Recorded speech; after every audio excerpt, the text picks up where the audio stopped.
Welcome to the best of the Brett DeMott Show with Buddy, year 3 countdown. That's right, every year on the anniversary of this show's birth, we count down after you vote the top 10 guest segments of the year, folks. And that's right, we did a poll over on Discord.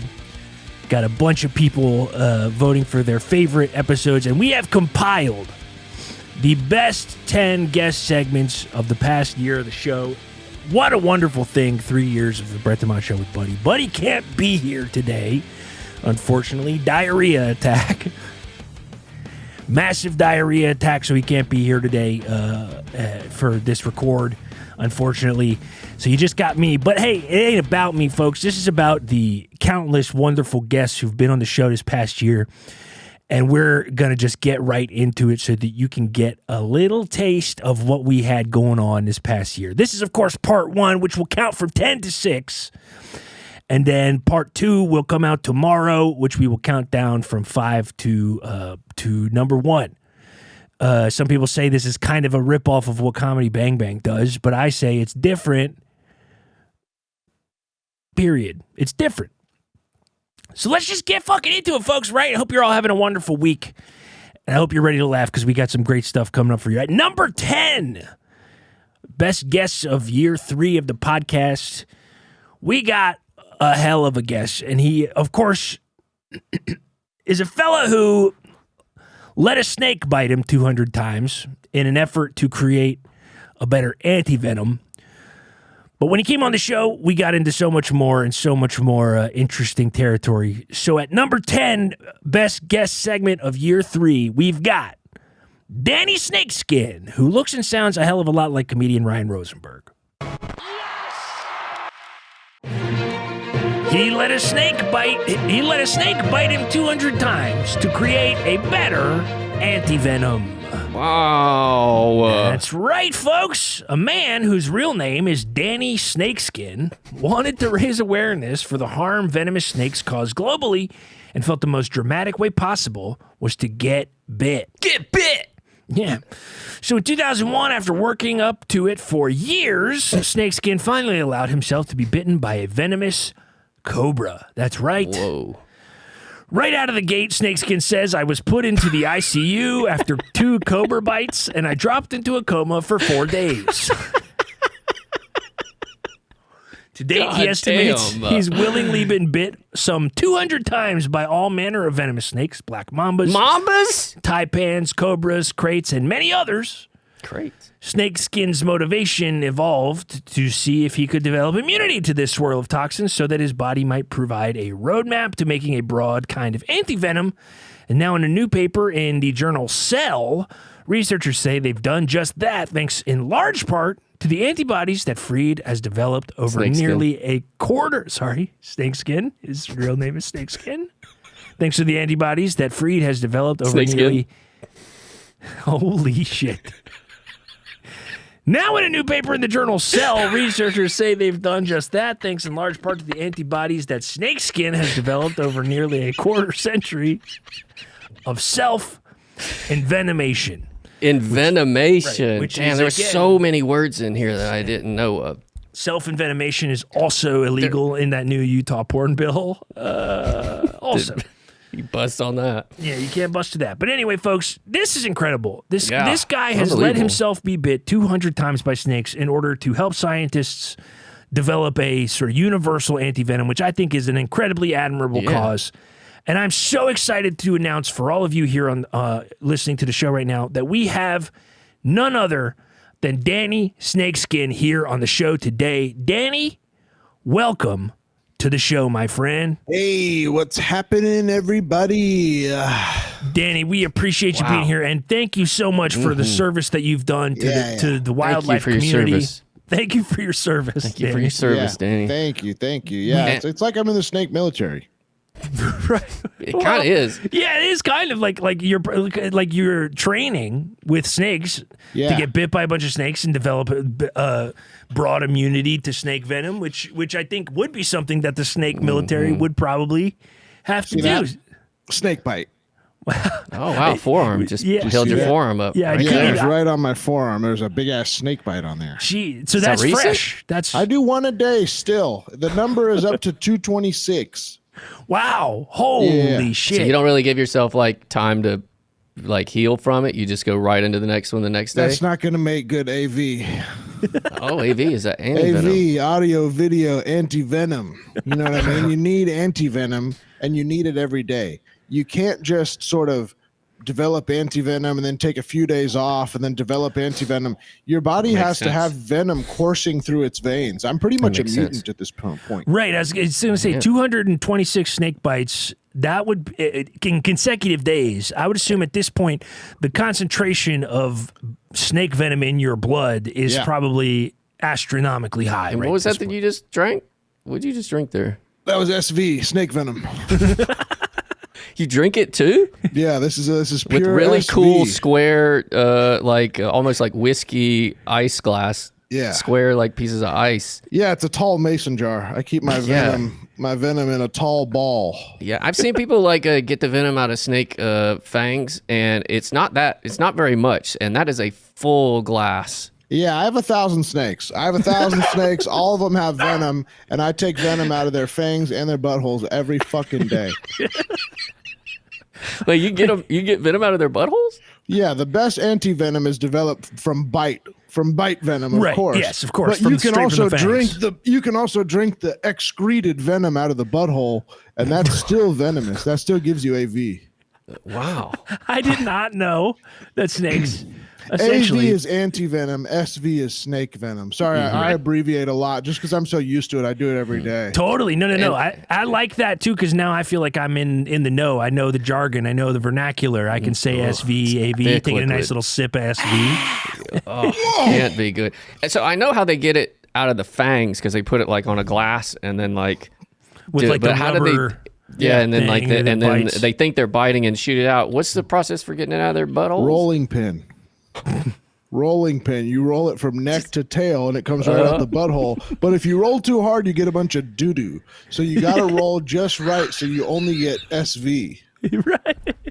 So you have to like pinch. This is SBV, so you have to like pinch. Like, do you have to pinch their butthole so that not big things can come out? So it's only liquidy. No, like you that just kind of can't thing? roll too hard. You know what I mean? If you roll too hard, you get SPB, which is snake poop venom. But if you roll it just right, you get SBV, which is snake butt venom. Yeah. Damn, I'm already learning so much. Yeah, it can get really confusing because, any sort of excretion from a snake is technically venomous. And so you can really, if they spit, if they excrete, if they TT, if they get it rolled out with a rolling pin like we already said. TT, of course, is pee. Yeah. Oh, yeah. Sorry, I didn't want to be crass. Right. TT is snake piss. Yes. TT snake. Thank you. Yeah, you guys can say it. It's your show. Yeah. Now that's but don't forget. Incredible. Listen, I'm also learning from the pain of the bite. Right. Obviously, the venom is the most pain for your body. But there's also something the body learns from the bite. You know what I mean? You can't discount that these snakes have hurt my arm 226 times too. Yeah, not just that's like the venom. Yeah, and a lot of the snake fangs are not like thin little needles. They're like pretty serious, kind of thick, big needles. Big needles. They're like thick big needles instead of little thin needles. So, and you're that was two one of those of the a day. most descriptive things I've ever heard. I'm actually going to put that. These are BTNs, big thick needles. This is good stuff. Small thin needles, not now, STNs. Can I ask you guys a question? I don't talk to many amateurs. I'm mostly only talking to the snakebite community, the SBC. Have you ever been bitten by an S? I have, yes. I have not ever been bitten by an S. Well, I've been bitten by a spider. Is that an S or would that? Technically, it is not the S I was talking about, but technically, you're right. Yeah, I have been bit by a spider before, but never. What kind? Black widow, brown recluse? Not one that was scary like that. It was just one of those situations where I rolled over in bed and there was a spider in bed with me, and not my ex-wife. Before anybody makes the joke. There we go. Classic. That's so good. Yeah. Black Widow. Yeah. Where you bite your head off. Yeah. No, I rolled over onto a bit of a spider and it bit me on the back of my arm one time when I was young. Damn. I was a teenager when this happened. That must have hurt. Did you get any anti-venomous properties? Did you start crawling on the wall or anything? No, I did not. I honestly didn't even go to the doctor. Definitely didn't get any superpowers, which of course, as a 16-year-old, I was really hopeful for, but it didn't happen. Yeah, absolutely. Yeah. So no, nothing special, which is honestly kind of frustrating. I'm just, just got bit by a spider. Nothing to show for it. I'll tell you one thing. I have 1,000 snakes. Yeah. I also have one dog. And she's going crazy right now. That's nice. Is it because you get bit all the time? No, it's because I don't have any snake cages. Right. So your dog's just so your dog's jumping around like Have you floor is seen- lava, what's but the that floor is movie? snakes. What's that movie? Yes, yeah, that's good. Floor is lava, but floor is snakes. But the Raiders of the Lost Snakes, is that what it's called? That's what your place looks like? Pit? Yeah, it's Raiders of the Lost Ark, the Indiana Jones movie. Yes, but yes, it sounds yes. like you. It sounds like the snake scene really resonated with you, though. It really resonated with me. That was one of the first things I wanted to do was jump in there and say, let me see if I can get some of this anti-venomous property. Because what's Just cooler when you're a kid than being obsessed with venom? Yeah. I mean, truly. Well, yeah, definitely snakes. It feels like kids think snakes are the coolest things in the world, and so the second tier of that obsession is probably venom. Yeah, I was a venom kid. I was a poison kid. I was just obsessed with anything that you could put in your body that would make it go like almost dead. You know what I mean? So like bleach or poison or anything with the XXX on the bottle, or a venom of a snake, or you did old school poison? bites from a bear, or what? You did old school XXX poison? Well, I was always interested in it. I could never find Right. it. I could never get my little hands on it. Yeah, but I you're was watching always old interested. cartoons. You're watching old cartoons. You see All that the time. little brown bottle with the black label with a skull on it and XXX, and you're like, I got to get me some of that. What the hell is this? Could I go into this job? Clearly, this stuff has been produced. How do I You get go into into the this school job? counselor at work or at school, and when you're like 16 at school, you're just like, oh, you just show her a picture of a screenshot of a cartoon. Be like, whatever what I this want. job is what I want. Whatever what I job want. I the wanna children make had bottles. in It's a Wonderful Life. Remember that? The kid died from poison. Yeah. Kid drank poison there. Black lung and red hand or something. Got them both. Do you feel like, I know you're like developing antibodies or AV in your system, but have you found that you are like from getting bit so much that you physically heal faster too from bite stuff? Yeah. Oh, yeah, absolutely. A snake bite for me now is just another day. It's like a mosquito bite, it just bleeds a lot more and you have a lot more venom in your system, but it's the same emotionally. For me, it doesn't really hurt anymore. It just kind of itches and scratches. And, I put a Band-Aid on it. And as you can see on my forearm, I got so many Band-Aids, you can't even see the skin. Yeah. I was gonna say I didn't really see the bite, and now that I'm realizing it, when you showed it that time, I saw that it's actually just that everything, every inch of your arm is covered in bandages. Totally bandaged. You could see it. Yeah. Jeez. So that's a tough life, I would say. Hey, listen. If you want to be involved in science, but you're not the smartest kid in the drawer or whatever, there's still ways to be involved. You know what I mean? There's still ways you can sacrifice your body. You can make your body a petri dish. You can make your body. Was this the first sort of experiment you did like this? Or were there other eras in your life where you tried other sort of some of the ways other to ones make are a you a little more scientist? embarrassing. They're a little bit more like Craigslist science type of stuff. I sat on eggs for a while. To try to be a chicken? What was that? I didn't try to be a chicken. I tried to hatch chicken they couldn't find their mommies. Oh, okay, of course. So I sat on eggs for Craigslist. I was a Craigslist ad. They get me on Craigslist. I sit on eggs. That didn't really work that well because honestly, I was really good at it. Like my eggs were cracking so fast that it was just like they didn't need me for that long. It was supposed to be a week-long gig, but my eggs would all crack in an hour. Jeez. No, so they crack like hatch or crack like be? They hatched. Sorry, yeah, I didn't just bust all the eggs. They were hatched okay. because I was sitting on them so good. That's what I meant. Right. You're sitting on it so good that they hatched. The perfect temperature to make eggs. Wow, hatch. like super quick they had some hatch. people sitting on there for weeks, no hatches. Weeks. I was so good at sitting on these eggs. They just. It would be demoralizing to sit on an egg for weeks and have it not hatch. Mm-hmm.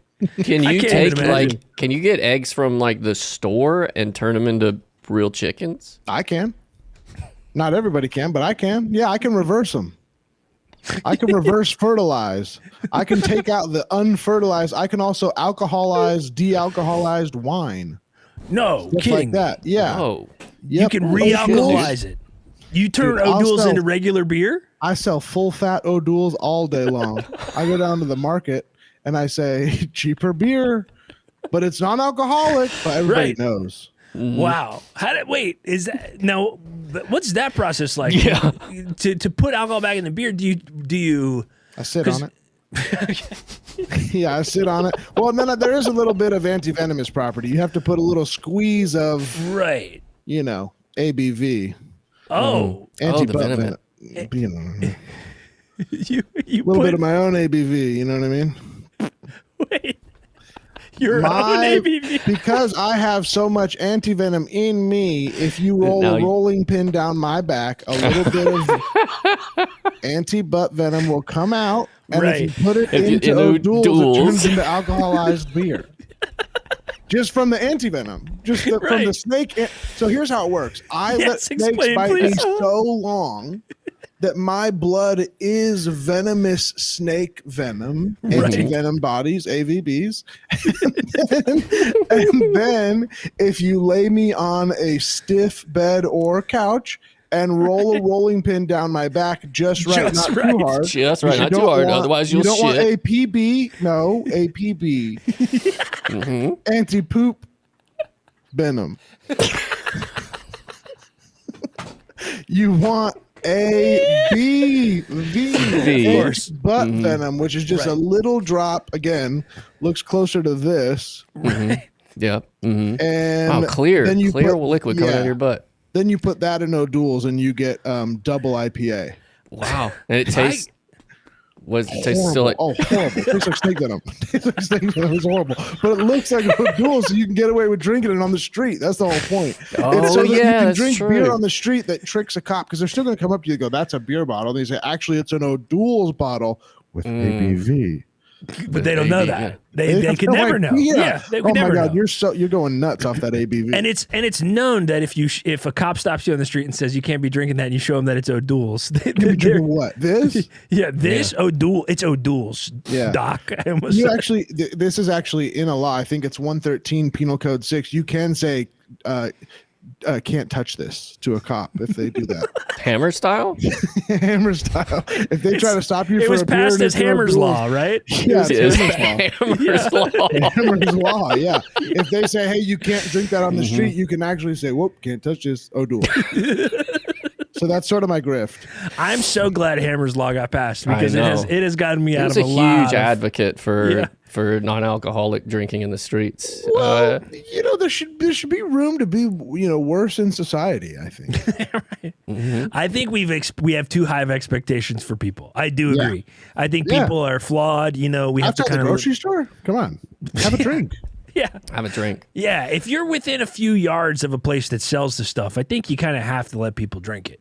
I You know, agree. it's like I I agree. think even if they're like in their car, as long as you're in the parking lot of a grocery store or a restaurant, Yeah. I think you should be able to drink in your car as long as you're close to a store or a restaurant. If you're driving under the speed limit, drink. I'm not encouraging it. I'm saying I think that's what the rule should be. right, exactly. I think yeah. as long as you're under the speed limit and the windows are closed. Let's say that the windows have to be closed. because you're there's no And way no you can hurt seatbelt. anyone. No seatbelt, because then that puts the Right. onus on you to drive safe. Right. Yeah. And you don't want your arms obstructed because you're probably going to be driving kind of crazy. So like you need to grab the wheel. Yeah, you don't want the seatbelt in the way. This is I stand behind it. yeah, I think so. I think we behind stand. We stand behind it. Yeah. I don't want to change the subject. I don't want to make you feel self-conscious or anything. Never. But can I just say that you have beautiful hair? Oh, thanks. I was trying to do sort of a Medusa. You know what I mean? Sort of the Yeah. snake. Well, I'll It's say got when you really good popped volume. in, yeah, when you popped in, it really did stop me in my tracks because it is a really great youthful style. Brother, yeah. Do you curl it this head of yourself? hair. Huh? Do you like curl it yourself, or is that like a perm? Or like, how do you get it to like have that Straight type up of volume? ABV. You put ABV in your hair, Of course. That's that va-va-voom, baby. ABV, go va-va-voom. and is that human or snake? Mitchell? Yeah. A human. Human. God, I wish it was snake. Oh my God. Snake always goes back into the business. You know what I mean? I got to put snake back into the business. Right. Yeah. But take the rolling pin in my own back. I got ABV for my hair for sure. Paul Mitchell uses it.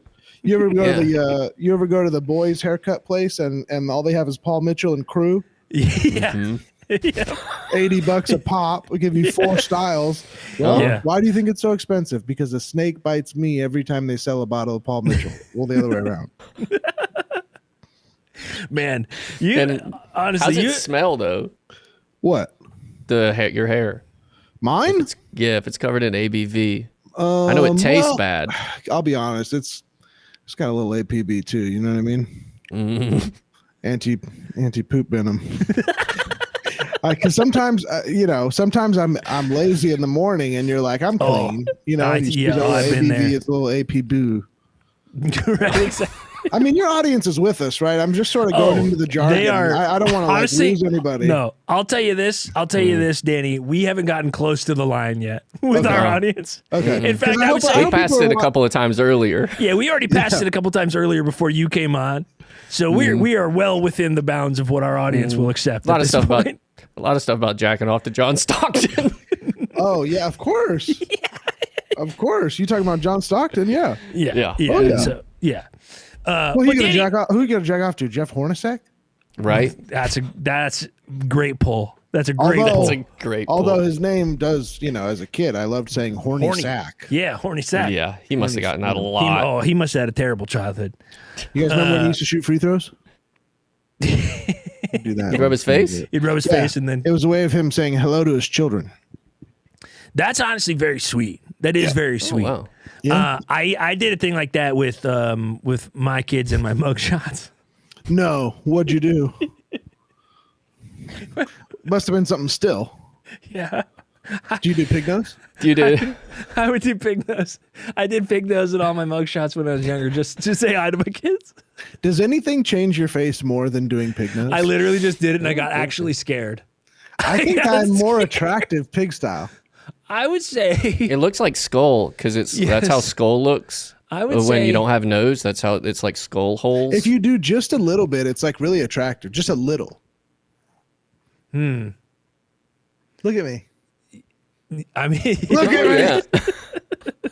I don't know if it helps when you also put your lips your on your That's gums. what I'm saying. your teeth start to get really big. I know.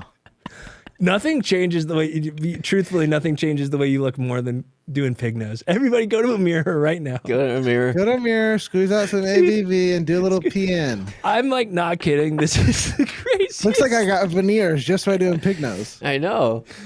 This is a good look for And if me. you kind of tilt your head back a little bit, this is good Yeah. for the audio version of the I podcast. feel like this guy looks famous.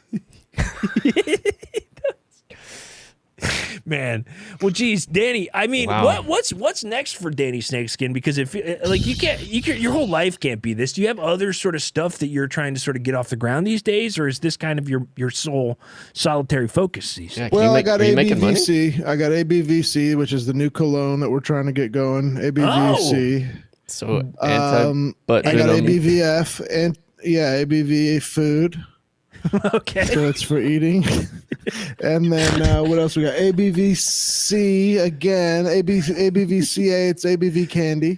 Okay. Oh wow, candy. And then And that's so like you eat it and it gives you the antivenom. So it for snakes, or is it just for tastes taste? good. It just tastes good, but we've overproduced ABV, so we're just Just trying to So get. now ABV is kind of just like an additive for anything. it's like cornstarch. I was gonna say it's the new like additive that they put in everything. Well, I mean, look, that's a lucrative business. Seems like, wow, look at that hair bounce when you laugh. Oh, look at it go. That's just funny.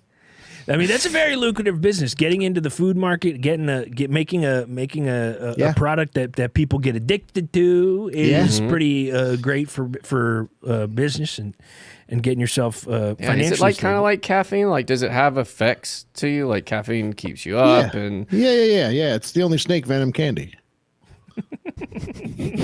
So it's got all. It makes you feel all crazy. It makes you kind of. It tastes good. It tastes really good. Is there sugar in it also? Is it high? No, it's highly snake. sugar? It's literally 100% snake venom with fingernail polish. for coloring It's pills instead of food coloring. Yeah, it's pill form. And then it's ABV. It's venom. It's fucking venom. And then it's butt venom covered in nail. Yeah, well, butt venom. Yeah. It's venom. My venom, technically. And Your then it's butt covered in real toxic nail polish, the stuff that they can't use in the salon God, anymore. you must be. If you're trying to sell this to the masses, this must be coming out of you. It is, but boy, is it cheap. They must be just milking you. Absolutely. I got a full-time, it's like a nurse chef who's sort of rolling me out every night, basically. That's honestly incredible and great for you. I mean, I would love. Hey, thanks. Thank you.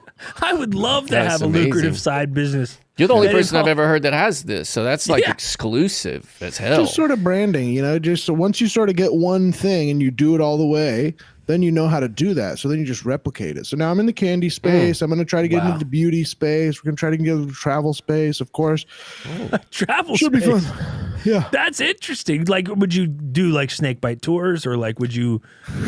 That's a great idea. I hadn't even thought about that. Oh, you didn't? What I could were tour you the country with my 1,000 snakes, watching everybody just watch me get snake bites and roll out ABV. That's a great idea. thinking? Yeah. Just watch you get milked. You ever hear those gator farms? Yeah. Oh, yeah. We could do a dairy farm, but of course, dairy is in quotes because I'm getting milked ABV style. The milk is the ABV. The alcohol, what is it? The anti-butt Butt venom. venom. Yeah.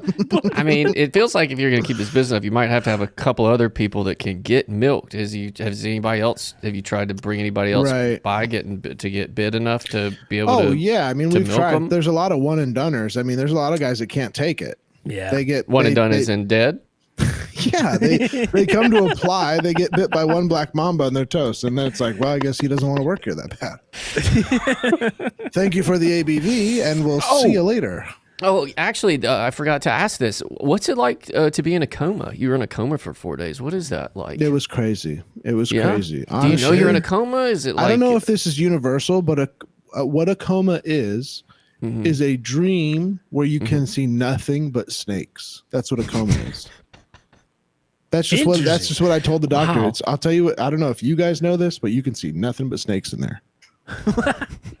in there. I wonder if that's universal or if that was maybe just because of what induced your coma. But that would freak me out. That I don't sounds know. like that sucks. Honestly, Yeah, it sounds like that it sucks pretty bad. Sucks. Oh yeah, I forgot. You love that. I loved it. I was in ABV heaven, baby. Right, Of course. Right. Theirs. I was pinching them and. Jeez. Well, Danny, look, man, I'm happy for you, man. I'm glad things are going good. I'm glad you're in such good spirits and such good health because I was expecting to talk to you and see somebody who was really going through and having a tough You time. look But it seems amazing. like you Your are skin looks thriving, amazing. my Your man. hair looks amazing. Thank you guys, man. I Teeth really look appreciate amazing. that. I was the feeling really inside bad of your before nose this. looked amazing. Like how good that look looks. good? Super smooth. Yeah. You look Yeah, I was great. I was having a rough day because I got bit by a mamba this morning, like you guys were talking about. But I did a big espresso right before the show. Okay, so you're powering through. Yeah. Well, look, Danny, I think we got to let Espresso you after 6. Sorry to interrupt. Espresso after 6. I'm wrecked for bed. Hey, we can all relate to that, Danny. Had to get that in there. Yeah. Just for the Wrecked. coffee fans, because I'm sure that's going Right. to resonate. Totally. Absolutely. AVBC. Coffee. You're Yes. going to do coffee. We love that. Man, Danny, AVBC is for closers. Anti-venomous butt coffee is for closers. and yes, and there's no truer words have ever been spoken, folks. God, thank you. Thank you for that. Man, well, Danny, we got to let you go, man. We got to get out of here. But I really appreciate you being on the show, man. And I'm truly grateful to have this time with you. You're an impressive guy, and we really appreciate man. you giving us your time, my friend. Thanks. I really appreciate you guys being here and just, promoting my businesses and Absolutely. letting the world know that you can do this. You can do this. Go get bit, y'all. That's right. Hey, everybody go out there to your local rattlesnake field. Yeah. Everybody get bit. Maybe you could Look be like up Danny Danny someday. Snakeskin. Danny Snakeskin and go to page 5 on Google. You'll find me. There's so many other Danny Snakeskins. It's a cool name, man. Yeah. Oh man. Well, Danny, thanks so much, man. We'll catch you on the flip side, my buddy. All right. Love you, brothers. Love hey, you. first time I met you, but I know I love you forever. I'll be the venom talker. dude. No, it's the connection we made here in this interview. Yeah, I Danny. think so too. We love you too, brother. Have a good one. And that was number 10, folks. Wowee. Thank you to Danny Snakeskin for leaving his mark on the show. ABV, SV, BVB, DBVB, BVD. But, folks, there was a big story over the last 12 months, a few months ago, in fact. You might have heard about it, where an executive from Campbell's Soup came out and said that their chickens, the chicken that they use in their soups, was 3D printed or like fake meat. And, you know, as our show is known to do, Buddy and I did some digging, and we were able to track down the executive in question and get him on the show. So at number 9 of the best guests of year 3 of the Brett DeMott Show with Buddy, we've got Martin Bali, Campbell Soup executive who looks and sounds incredibly similar to comedian Devin Field. There you go. Campbell's promises its soups are not made with 3D printed meat. That's right, folks. Oh, yeah. Campbell's says it fired its vice president of information technology after leaked audio allegedly captured him saying the company uses meat that came from a 3D printer. The comments led Campbell's to issue an explanation on its website, insisting its soups aren't made with 3D printed chicken, lab-grown chicken, or bioengineered meat. Quote, a recent video contained false comments about our ingredients, Campbell's writes. Quote, the comments heard on the recording about our food are not only inaccurate, they are absurd. We do not use lab-grown chicken or any form of artificial or bioengineered meat in our soups. It adds that the company only uses chicken from, quote, reputable suppliers in the U.S. that meet USDA standards. That's the gray area of it all. Now, isn't it, buddy?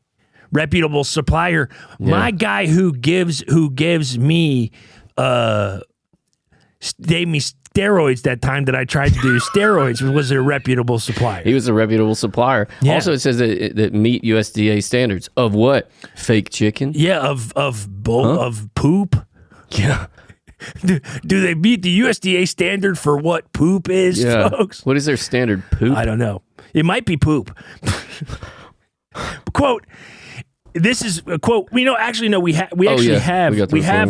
audio recording that we can play for you. I don't buy Campbell's products barely anymore. It's unhealthy. Now that I know what the in it, even in a can of soup, I look at it. Look at meat, bioengineered meat. I don't want to eat a piece of chicken that came from a 3D printer. Do you? It's a pretty clear-cut case of what he's accusing the company of. But apparently, Campbell's went and axed the guy. Mm-hmm. His name's Martin Bali. Uh-oh. You never want to do that.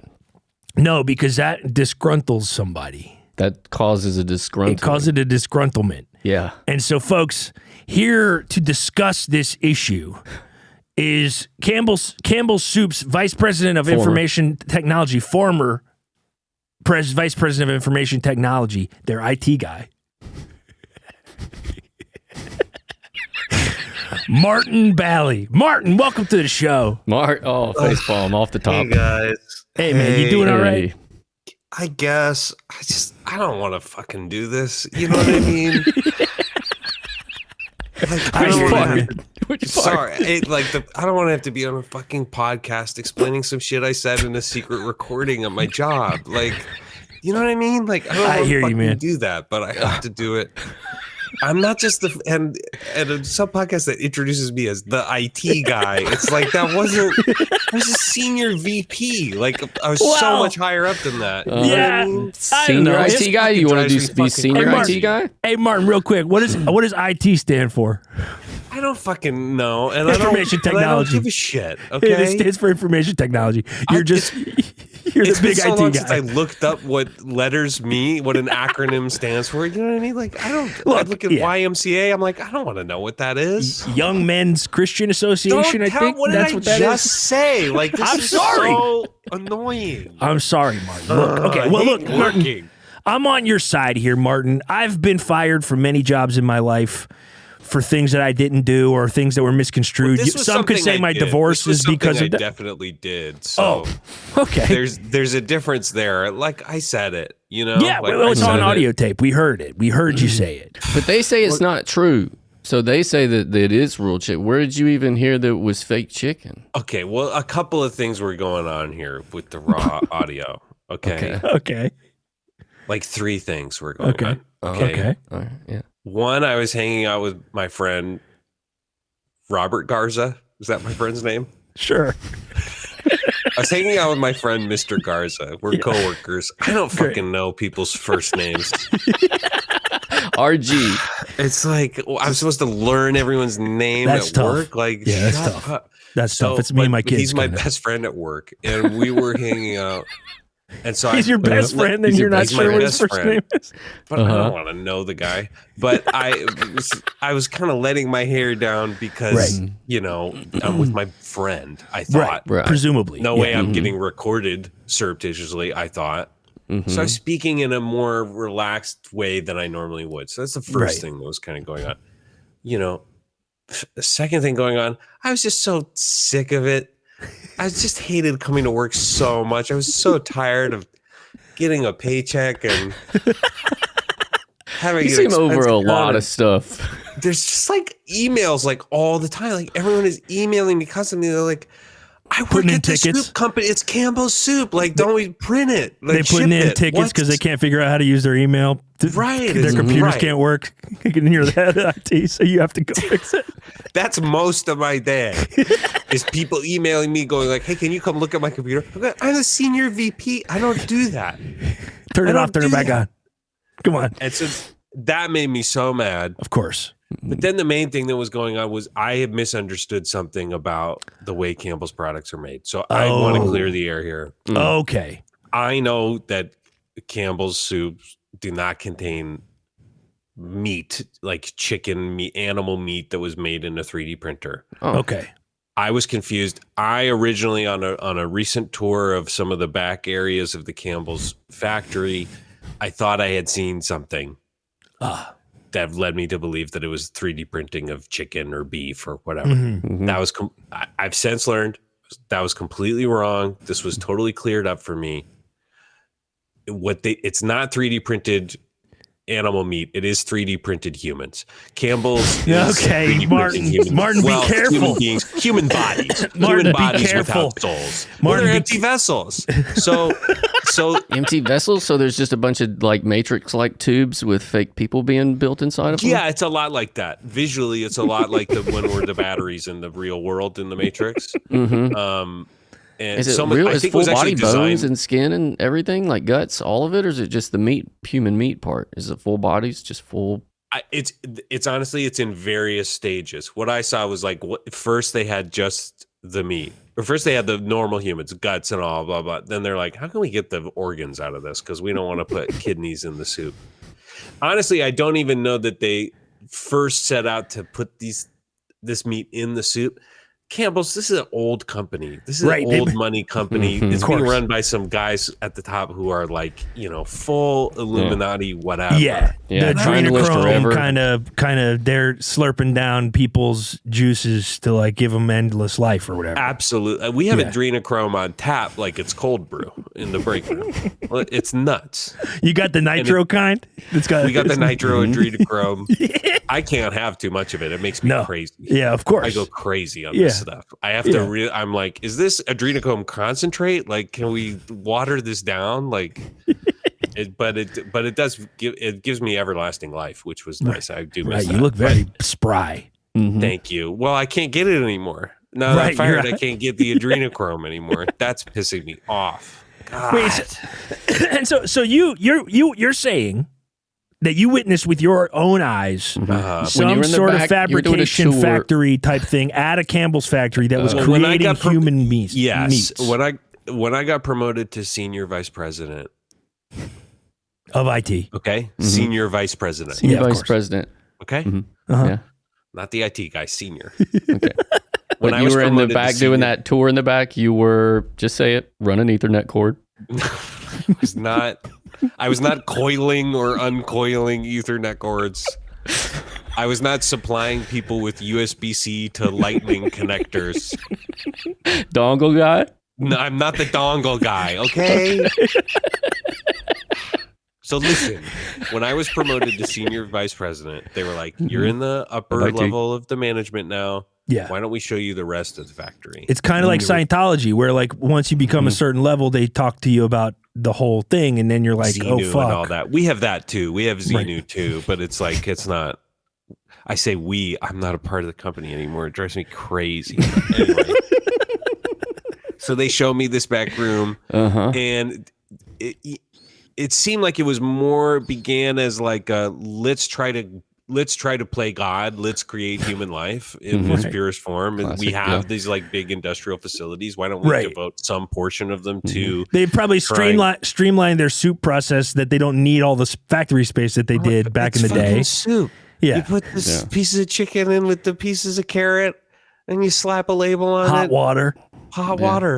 You guys know. So it's like we're so bored. We might as well try to be God and create life and defeat death and nature itself. To defeat nature itself. To defeat nature. Yes. Yes, of course. And time. So, so they had tried, they were in the process of figuring out how they could, the older members of the board could, as they were beginning to pass away, transfer their consciousness, upload it to these human avatars, these flesh bots. Yes, of course. But they still hadn't ironed all that out. So while they were building all these prototypes for that, they thought, well, we've got all this extra meat. Let's chop it up, throw it in the cream of We chicken. got plenty of cans of soup, and look, it's a commonly known fact. The meat in every can of Campbell soup is gray. It's gray. It is. It's various shades of gray and various shapes of chunks of fleshy texture. We don't know what it is. We don't know what it is. You look at this shit, you go, what is this? I don't want to buy this. This is fucking shit for poor people, is something I said. Yes, it is actually something that you said. It's fucking shit for poor people, by which I mean it's artificial human flesh. Right. Along with some egg noodles. Yeah, a classic trope of sci-fi fantasy lore that at a certain point rich people start feeding poor people other people. It's a Snowpiercer, you guys. Right, okay? it's exactly a Snowpiercer. Relax, just. I got a question about the mind transfer thing, though. So they're trying to do mind transfers. Is there a chance that does it kind of work a little bit, and a little bit of it, they're kind of making. What Buddy's asking is this a Frankenstein's monster situation where they might have put somewhat of a consciousness into a person, and it is a bit sentient, right? So one of these told people him to get in the grinder, right before they're ground up into meat to be put into like a clam chowder or like a beef stroganoff or something. Right.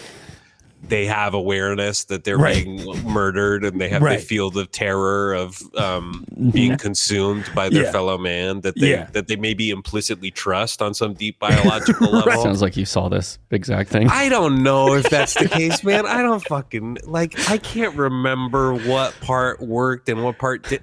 I wasn't there to play God. I was there to collect the 7-figure salary and hate it the whole time, and bitch and moan about all the shit that was going on. Troubleshoot the animations on someone's PowerPoint presentation. I don't do that. I don't have to do that, and mainly because I said no more animations on the fucking PowerPoints. We gotta cut it out. What are we gaining? What is communicated better by seeing a little cartoon of a guy at a desk crumple up a piece of paper and throw it in a trash can or something when it's a slide about ideation or whatever. I don't give a fuck. Turn off the animations because it's eating up so much of our bandwidth. Pissing me off. I wish I could have put some of those people in the grinder, dude. Yeah. Well, okay. Be careful what you say, Martin. Be careful what you say. This is a public broadcast. Everyone's already heard what I think about the company I worked for, poor people, the slop that they eat, and what they deserve. I don't care. I got another job now. I work at a different soup company now. So really? Progresso? It's Progresso. I do work at Progresso. Yeah. Wow. But Progresso they immediately swooped you up, huh? Yeah, they no did. problems with what you said. There's it's corporate America at this senior management level kind of exists in a no shame. All press is good press yes, sort of thing. Exactly. It's are you oh, you're the one senior VP of information technology that works at a soup company that I've ever heard of, then you're you ours got now. the job. Yeah. You know what I mean? I'm a celebrity in this field. And Martin, I know Progresso as like it's an upgrade to Campbell's. Sure. You know, Campbell's is slop. Progresso is like a middle class soup. This is for upper middle class soup. people, not these fucking poor pieces of shit. Right. And so, but have you had any $3.29 a insight? can or something? It's like it's not this slop that people make the green bean Progresso does the big casserole beefy ones, right? The big super chunky beefy ones. We have some big beefy ones, you know, and so did Campbell's. They had the Hardy or whatever. Right. But There's also Del Monte that does the real chunky beef stews. I don't give a Progresso fuck about Del Monte's chunky beefy stews. Okay, please. Well, Progresso Who's ever is heard of Del Monte? Nobody. Well, you're right. You're right. It's a lesser known soup brand. I will grant you that, Martin. But have you started at Progresso now? Have you had any sort of experience in their facilities, like working in Progresso? Does it seem like it's less of a sort of I don't know, cultish, sort of satanic or occult kind of? Are like people here playing God? Right. That's the question I should be asking. Yes. No, not that I've seen. Good. No, Okay. That's good to know. To have Progresso's that, chill. yeah, it's Progresso's chill, but you know, to be honest, like I wouldn't buy fucking Progresso soup. No, Martin, you're gonna get in trouble. Between you guys and me and this microphone, like I wouldn't eat fucking Progresso soup. Like, are you kidding me? Why, This Martin? shit is like, It's reputable. That's It's dinner to you. Like, how brain dead are you? That I'm coming up eating a can of soup. Where do you think those carrots come from? You think that's good carrots grown in the ground? No, it's fucking. It's yoga mats ground I feel like up I in hear the like a big knock on your door right now, like somebody's trying to desperately get in. People have been trying to get in here for hours, and I'm like, leave me alone. Like, shut up. I just keep every time my phone rings, I pick it up and I go, shut up, and I hang up. That's like every time I call and it's a number that has any of the same digits as my ex-wife's phone number. Just because I think she might be spoofing. You know what I mean? Brother, we are speaking the same language, man. If you think I sound awful in my leaked audio recordings and this conversation, you should hear my phone calls with my ex-wife. Oh, horrendous. Yeah, you told her that you thought she could use a little 3D printing of her own, right? I did, and I don't know what the fuck that means.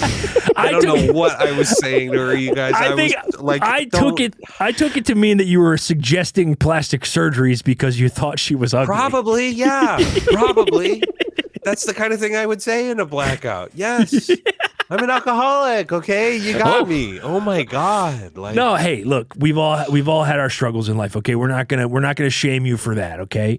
But I will go back to you saying you did say that Progresso uses yoga mats and other non-edibles for their carrots. Yeah, it's a classic Subway sandwiches bread situation, you know, where they found also out it yoga was mats. Yoga mats. Progresso saw that news item and went, that sounds cheaper than the fucking wall filling we've been using, the insulation that they'd been putting in soups up until that point. So they went with used yoga mats. Wow, and it's used. the same as any of these vegetables. Yeah, used. They they drive around to yoga studios or Pilates studios, anywhere that has a mat. And Just got a guy in a truck just drives around and just guy in a truck. swoops 'em It's up. like when you see trucks driving around picking up bird scooters to go recharge. Yes, to go recharge them all. Kind of like that, but for They're just dumpsters loosely outside throwing of it in the back of Planet old Fitnesses. pickup Yeah, trucks. yeah. You just drive around. And yeah, I pick up shifts doing it sometimes on weekends. Yes, because I have to pay alimony and child support. You know, like, who cares? Right. Yeah. You know, of course. but- We would never begrudge a man making ends meet. You know what I mean? I've been there. Well, look, even with these yoga mats, it's still better than what was going on at Campbell's. Well, right, because Campbell's was using human, like 3D printed humans, Matrix style humans, which I guess is like unethical. Yeah, I would say. I guess, don't know. And if I'm being honest, actually, I don't know if that's unethical, unless if they did in fact do the thing that Buddy suggested, where they implanted consciousness and then killed the people to use their meat in the soups. They're that like, would be who tough. am I? Oh, I heard a lot of that going on. I heard a lot of that back there. It wasn't who am I though. My name? There was some of that. There was a lot of wanting to know I heard, the various human forms wanting to know their names and their identities, but there was just a general sort of why, kind of a why, what, and one of this did stick in my mind. One of them said, "What hath God wrought?" And I thought that was remarkably verbose.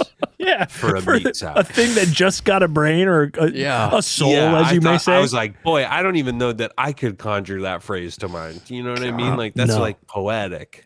So that disturbed me. I wondered about that because then I saw him fed face first into a grinder and then directly into a beef stew. First. Yeah, the grinder started the head. It shaves off the front of your head. It's nuts. Jesus Christ. And I think that's part of what made me sort of emotional in that recording was like, it was a pretty disturbing thing to see. And and I'll say this, you could have spilled so much more tea, as they say, in that tape. You actually held back. If we're going back to that tape, you didn't say the most troubling parts of what's going on at Campbell's. And I'm sure there's more that you saw that you haven't told us. Oh my God, so much more. Like you said, I didn't bring up the grinding of human avatars. I didn't bring up the sexual hazing that goes on whenever anyone's promoted to senior management. Even though it was like such a huge, honestly, I was still going through the onboarding of that sexual hazing process. Is the hazing involved you and an avatar? Yeah. Yeah. Yeah, it would. This sucked so bad. I just had such a bad time. It sounds bad. It also sounds hard to talk about without potentially stepping on a landmine. So maybe we move. I know, but just consent becomes a real issue, Broad strokes, they wanted to. I think it was two things were going on. They were testing me to see what I would tolerate. Right. And also sort of in the Scientology way, kind of getting some dirt on me and being like, hey, well, like there's if I were to ever turn against them, they could go, hey, well, remember the sex stuff. And remember when you blew that avatar? Right. So they wanted to test that. They wanted to get that material. And then I think they also just wanted to have any sense of to what degree these meat sacks could feel pleasure. Right. Right. And so it's just kind of both of those goals working in concert into one afternoon. We were sort of optimizing. Right. Feels good. Yeah, I heard some of that. Actually, to be honest, for the 6 hours that I was in there with the different meat sacks doing stuff, doesn't matter what. I heard a lot of no, not like that. That was a lot of the feedback was kind of gentle correction. No, slower. Also, they were getting in touch with their meat bodies, I guess. I guess, yeah. It was a lot of you don't have to worry about that. Let's try something else,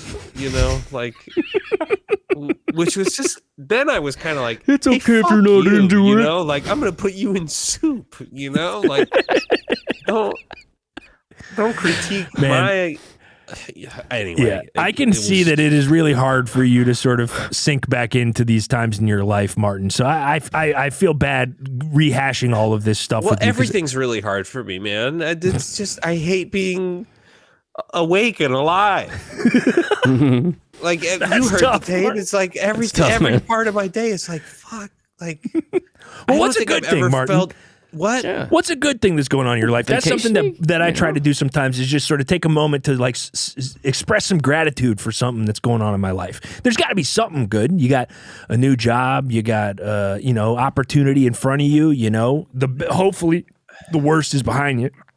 I tell you what, the lock on the door of this office is holding remarkably well. I'm really happy with my current office space and how hard it is for anyone else to get in here because they want me out of here bad.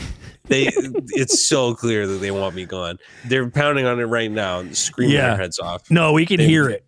They've been working on the outside with a blowtorch like James Caan and Thief for 6 hours. They're trying to drill in here, and the doors are thick. I don't know why they installed such thick doors at the Progresso headquarters, but I am sealed in here, and they're never gonna get me out of here, man. I live here now. Yeah, I am Progresso. You know.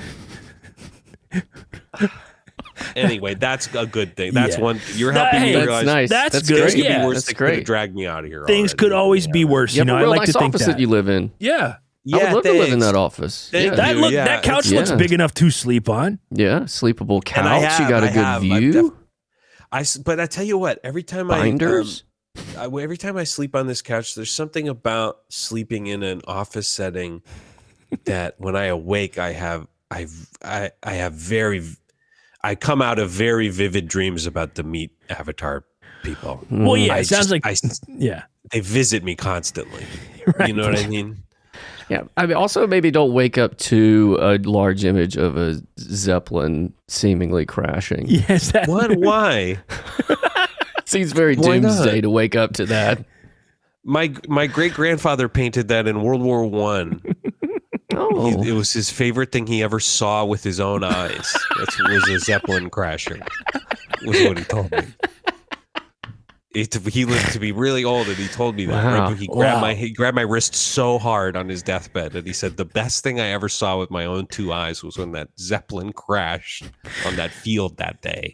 I said, "Okay, I have to go back to work, great grandpa. Fine." Well, you just see, a house Martin, full of those paintings. Yeah.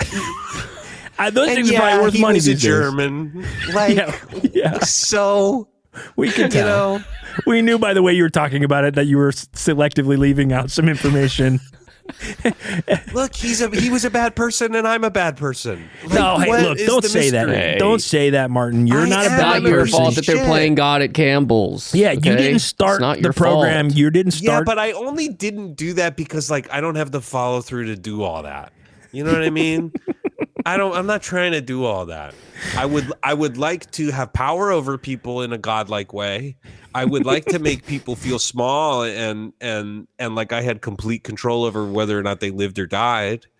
That I mean, sounds you still good. got time. you still have time, Martin. Yeah, maybe got I'll time. commit murder. Maybe I'll do murder or something. That just feels like a way to really grab power and just say, oh, things only exist in this world by my consent. And you know what I mean? Yeah, and you know what I'll say, Have you guys Martin? read Blood Meridian? I'm just thinking I could really be living a lot like Blood Meridian, just like killing. Well, look, I'm saying a lot of stuff. Yeah, you said a lot. I'm worried to keep you on the line anymore, Martin, because Me I feel too. like if the authorities are listening, you are going down so hard. Those knocks on the door are no longer going to be fists and pitchforks. Campbell's is They're going coming to after be- you. Progresso's coming after you. Well, and when they get Del Monte me, will be coming Monte's after you, coming I'm after sure. you. this is, guys, don't let me be an Epstein. Just not in terms of anything I've done, but in terms of me dying in prison. Right, If right. I die in custody, it was not by my hand. Yeah, well, we will say before we let you go here, Martin, we will say we just spoke to Martin Bali. He is not, he's mentally stable. Mm-hmm. He is not in fear of him doing any harm to himself. If any harm comes to him, it was done by the soup lobby. Because now all the soup companies are avatars. together. Yes, Some sort of avatar army. Yes, there may be an avatar army of soup meat sacks that are going to come after Martin, and so everybody out there, be vigilant. Martin, if you want to share your address and let everybody know where you are, you could just we don't have to share it here. We can send it out in a blast. Yeah, but just Google we'll keep- Progresso corporate headquarters because this is where I live. So You should Keep just an eye live on it. stream all the time. yeah, I might. Should I start a Twitch? That's Yeah. just kind of me in Just here. 24/7, you in there, Yeah. and it keeps you safe. You know. Yes. I did Never also get just off want to camera. add, I might kill myself. No, Martin, please don't. Please don't, Martin. I just don't want to commit to anything. As soon as I ruled it out, I was like, don't rule it out. Right. I understand, Martin. Look, You man, have a lot to live for. You have a lot to live for. Do I name two things? All right, Martin, we're gonna let you go. We're gonna let you go here. It was great talking to you. You're gonna be Fine. okay. It was fine. No, it was really good. it We was had a great. blast. It was We awesome for appreciate I you don't being think you here. guys helped me at all. I don't know what I wanted. We're not but here I didn't to. get it. Yeah, we're not here to. We're just here to report the news, Martin. Sorry, I don't know if we misled you on our invite to the show, but I don't know. I don't read my email. I don't know. IT guy doesn't read emails. That's tough. Did you get locked out? You got locked out of your own email, didn't you? And you don't know how to change the password. It sends it to my old Hotmail, the code to log back in, and I don't have that password either. So I'm just stuck in a loop. Yeah. Don't tell anybody. We won't, Biscuit fan 49 at Hotmail. Don't give that out. Well, look, Martin. Bad idea. No, this was great. We appreciate you being here. It's great for us. We'll keep an eye on any new stories coming out of Progresso or Campbell's or Del Monte, and we hope for the best for you, man. And best of luck in all your future endeavors. Thanks. I don't like talking to poor people normally, but this was okay. Solid read. Hey, meat and soups is people, folks. Meat and soup is people. But next up, at number 8, we got a hell of a story. You know, we talk a lot about people doing crazy stuff on our show. That's what we do. That is what we do. We often talk to the people who do the crazy stuff, but every so often we get to talk to somebody who caught somebody doing crazy stuff. And that was the case with our number 8 best guess of year 3, which is a TSA officer who caught a woman trying to smuggle turtles in her bra. And this, of course, is Officer Grubs, who looks and sounds very similar to comedian Rekha Shankar.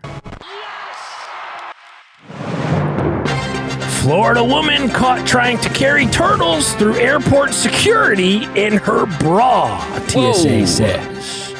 That's right. Of course, a Florida woman was caught hiding 2 turtles in her bra while passing through. One for each, yes, of course. I guess. While passing through a Transportation Security Administration checkpoint at the Miami International Airport, the TSA said on Thursday. The woman had the turtles wrapped in what appeared to be gauze and plastic wrap. That feels like it will kill these animals. And the quote, "Friends, please, we cannot emphasize this enough. Stop hiding animals in weird places on your body and then trying to sneak them through airport security," the TSA said on social media. In 2024, the agency stopped a man for bringing a bag of snakes aboard a plane. In 2023, Miami airport officials confiscated a bag of smuggled Amazon parrot eggs and live birds after hearing chirping coming from a duffel bag. So this is a known issue. People are bringing living things smuggled on their persons. I don't bring nothing on a plane. It's actually unsettling to travel with Buddy because I don't bring nothing. He will wear shorts, sandals, a t-shirt, and the hat he is wearing right now. Mm-hmm. And he'll show up and you'll be like, "Where are your bags?" And he'll be like, "I don't know. It's only 6 days." Yeah. Like, all you need is, I guess, some sort of floppy ID. Some sort of floppy ID, which is, of course, I didn't know you could get this, but apparently there is an option to get an ID that is floppy. You can get them floppy. Yeah, you can get them floppy. They fit better in your pants. Yes, they fit better in your pockets. You don't feel them in your pockets, which is Buddy's big complaint about his ID. You gotta check the floppy box when you're getting your next driver's license. It's right next to organ donor. It's right next to organ Type donor. C yeah. Vehicle. But folks, we're very excited because this was a problem that we did not know existed. So we reached out to the Miami International Airport and we said, "Is there anybody over there who you'd be willing to send onto the show to talk about this story and obviously related stories?" And they said, really, "Oh yeah, you gotta talk to Grubs." They kept saying. They replied to our email asking for somebody 2 or 3 times and said, "Should we book it? Should we send Grubs? We're gonna send Grubs. We're gonna send Grubs." And so we had to schedule this recording outside of our normal recording time because they sent Grubs. Yeah. Grubs has been sent. Yes, Grubs has been sent. So, folks, please welcome to the show a TSA agent from the Miami International Airport, Officer Grubs. Officer Grubs, welcome to the show.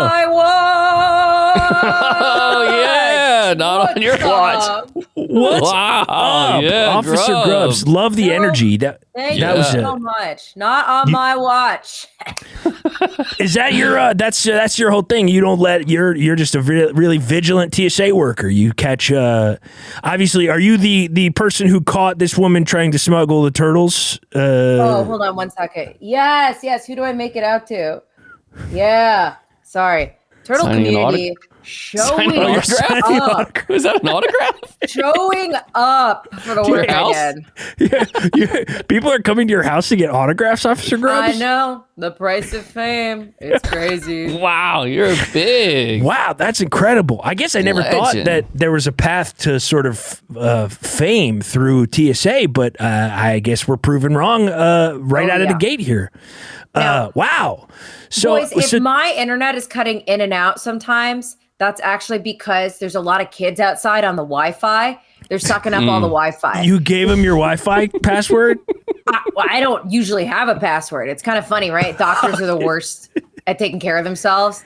Like TSA are the worst at security. Yeah, you seem to have just an open door policy for people to kind of just come in and get autographs. You have a ton of kids on your Wi-Fi. Unsecured outside. Wi-Fi network. Yeah. Wow, that's incredible. I see you have loose reptiles kind of walking around your house behind you also. Absolutely. Listen, that was inspiration, to be honest, for what I wanted to do. Because all my buddies are busting people left and right at TSA. Yeah. They're getting people hiding freaking spiders in their suitcases. They're getting people with worms in their nails. They're getting people with ants in their shoes, all sorts of stuff. They're freaking grabbing these people, and I haven't gotten a single bust like that.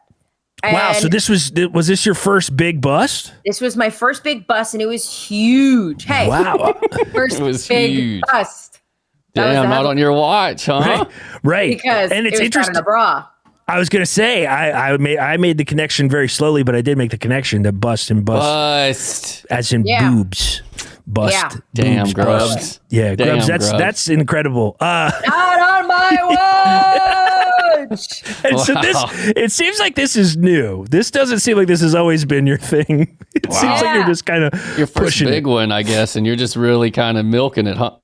Absolutely. I Milking didn't mean to do that one, but milking it. Yeah. That's disgusting. You don't make that kind of joke in the TSA.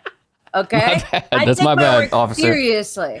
it's my bad, officer. Right. My We're bad. outside. We're outsiders. We're not allowed to make jokes like that, buddy. Yeah. We take this, and also we're news guys. We don't need to be making jokes. No more you. jokes. No more jokes. No more jokes. So this, I guess, a question that I have, and like maybe you have an answer, maybe you don't. What is, aside from the harm that could have been done to these turtles, what is the problem with bringing an animal through TSA? Like if you have a Yeah, pet people got or dogs sometimes. whatever, like, maybe a what's- cat sometimes. Yeah. What's- The main problem with bringing stuff through TSA. So first of all, people are bringing their dogs and their cats. They're saying those are support animals. First of all, that's bullshit. Yep. That's a lie. of course, yeah, of It's course, a lie. It's a lie. It's just Definitely people a lie. wanting to travel with their animals. They want to travel with their animals. for and they social want attention. media. They want social media. They want attention. They're desperate. So that's a lie. The second thing is if you're taking species that don't belong on an airplane, they don't travel well. Oh, Right. For a couple of Airplanes are reasons. not their natural habitat. It's not a natural habitat. They're going to dry out up there. And then all these animal conservancy networks that are contacting me now, I'm learning a lot. They're saying a turtle shouldn't be up there. A turtle barely Right. moves. It's probably being traumatized because it's going so Right. far away from what it understands. Yeah, It's there funny you almost say that. couldn't be an environment further from a turtle's natural habitat than the cabin of a airplane 33,000 feet above the earth. Yeah, It's Unless the you most took a turtle to hell, yeah. we did some on location reporting, which we do every week, every month. And I went to a dog surfing competition, and it was kind of the same thing. Like them dogs don't belong on surfboards. Yeah. You could see it in their eyes. Like things just, It's- you just shouldn't take things into places they're not supposed to go. And turtles ain't supposed to fly, I'll tell you that. They're not supposed to fly. So that's one of the issues with carrying animals where they're not supposed to go. Another issue is you're trying to trick me. Okay, so that becomes personal. You're trying to trick me by passing these animals through TSA. That's the big thing. I'll say it. If you're anything like me, if you're anything like me, Officer Grubs, that's actually probably the biggest sticking point. It's like a lot of times people will do things that aren't actually even against the rules, don't actually harm anyone, but they make me feel incompetent. And so my reaction is to go to a 10 and be more angry at them than I've been at anyone else. Just sheer embarrassment drives me over the edge to the point where I make a fool of myself according to other people. Exactly. Do I go into your place of work? Say you work at Baskin Robbins. Do I come in with, I don't know, something I'm not supposed to be there, a bunch of fucking beef crumbles? Yeah, you're ding ding, you're in there. Beef crumbles. And am I trying to sneak that into the ice cream container? Right. Is anybody going to Baskin Robbins ordering two scoops of cookies and cream and then pulling out a plastic bag full of beef crumbles and crumbling them over the top of their ice cream? No, if you did that and you looked at the Baskin Robbins employee and you took a big bite and you're just like, the beef crumbles are the best part, they'd be like, fuck pissed. You, man. You brought those in here. Get out of here. You got that past me. You ruined my thing. Yeah. Oh. It's disrespectful.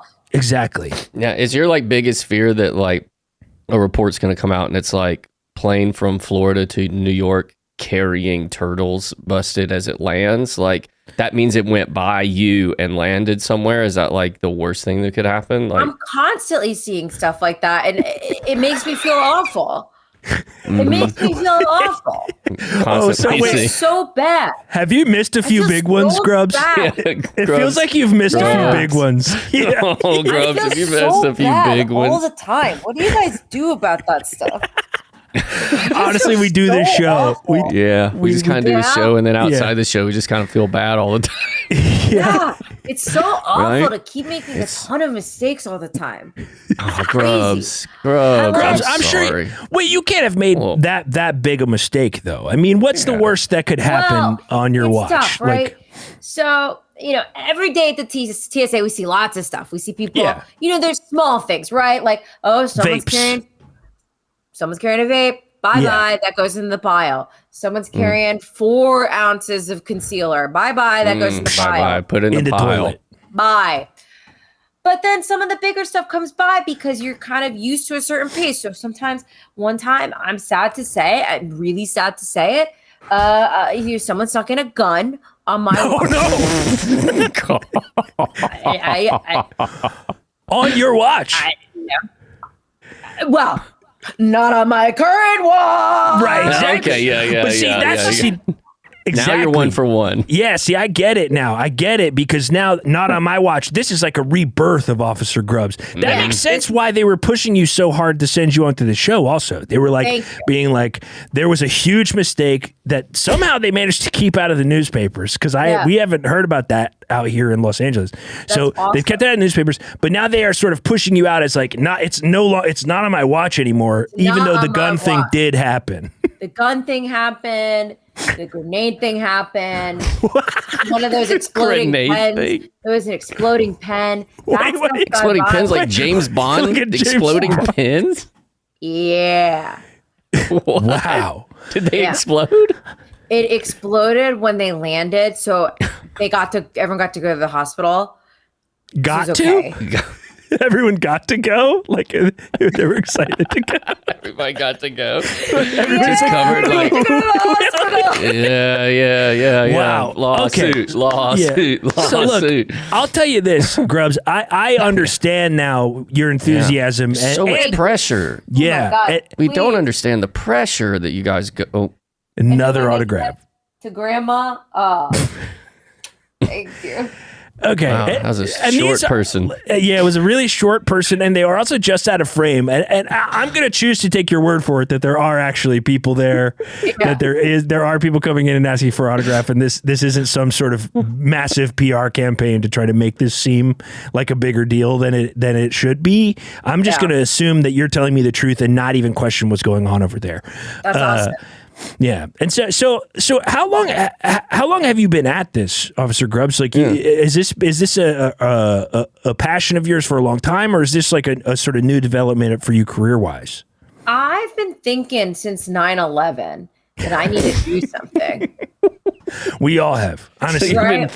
So you've at least been thinking about it since. I've been thinking since 9/11 I need to do something. What have you been thinking about since 9/11? I mean, the same. I've been trying to figure out how to get involved, but I never knew how to get involved. I guess I didn't think about. An amazing way to get involved in the effort is to join the TSA.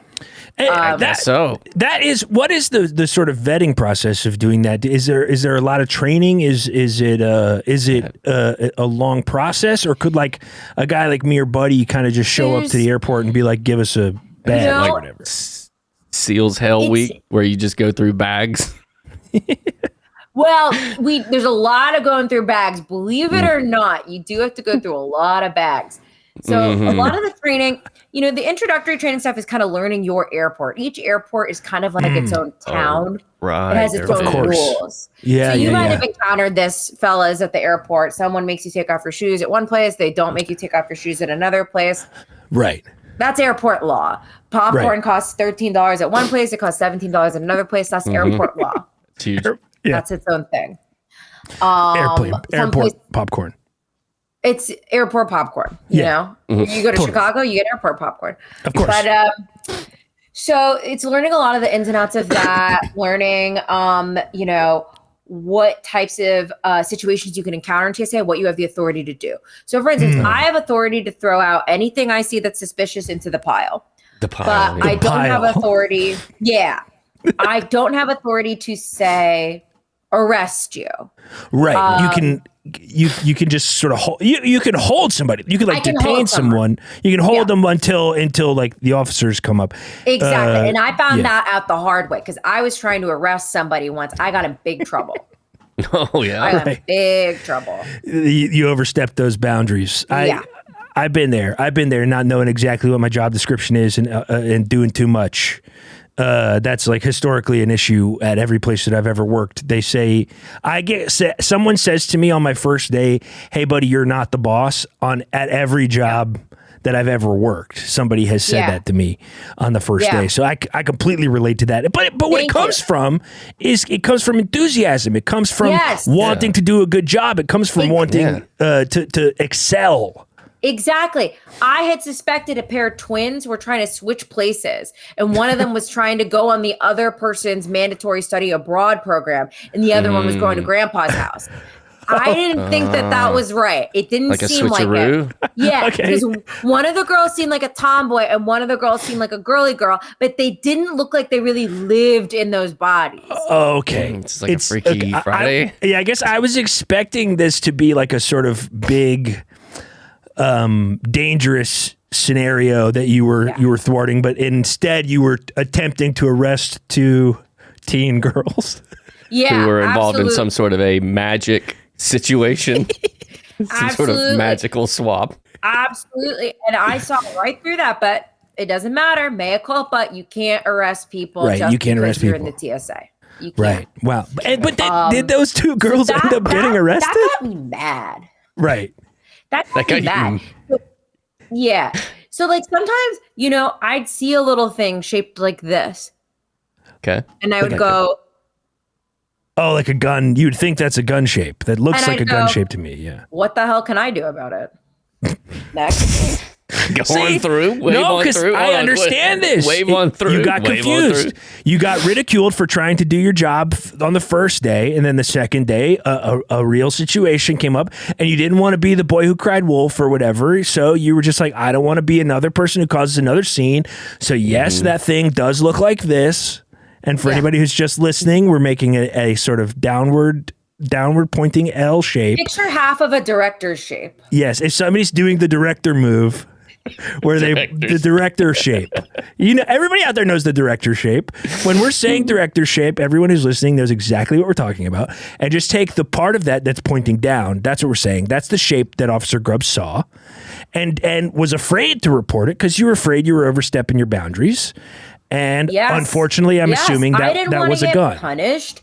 And to be honest, did you know that 100% of people who quit their jobs do it because they're not appreciated?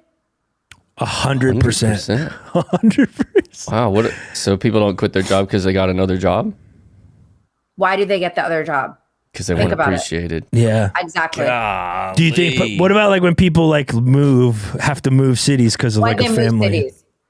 They weren't For like a family, if their family They're like moving had an towards issue. a family who does what to them? I guess it maybe appreciates them more. Damn. Okay. Wow, I think that might be Rock the solid. only. Yeah, it might be the only statistic that is 100%. I've never heard anyone say a statistics that says 100% of people do the X, Y, or Z. So this is a thing we could all come together on. Is that the people, Absolutely. Absolutely. So you just need to appreciate people. Yeah. I have a question. What happens to the pile? I had the same question the whole time. Well, Every who time gets the pile came up. Do y'all get to split the pile? Like, what happens with the pile of stuff? The pile has sort of white elephant rules. So we all pick something we want in a row. First you pick numbers, and the lower number stinks.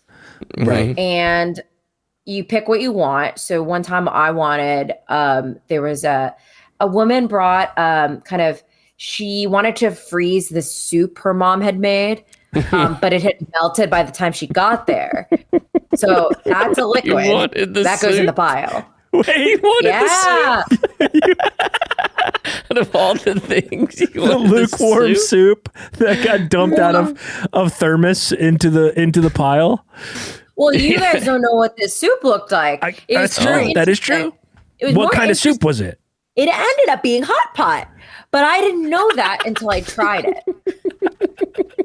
So you did get it and you did eat it. The look on your face when you said it was hot pot was really special. If for anyone who's not watching video of this, it was a really special look on your face. So you ended up not getting. Did you end up at the end of the white elephant sort of run? You ended up with the soup or no? Sorry, no did I one miss that took my detail? soup.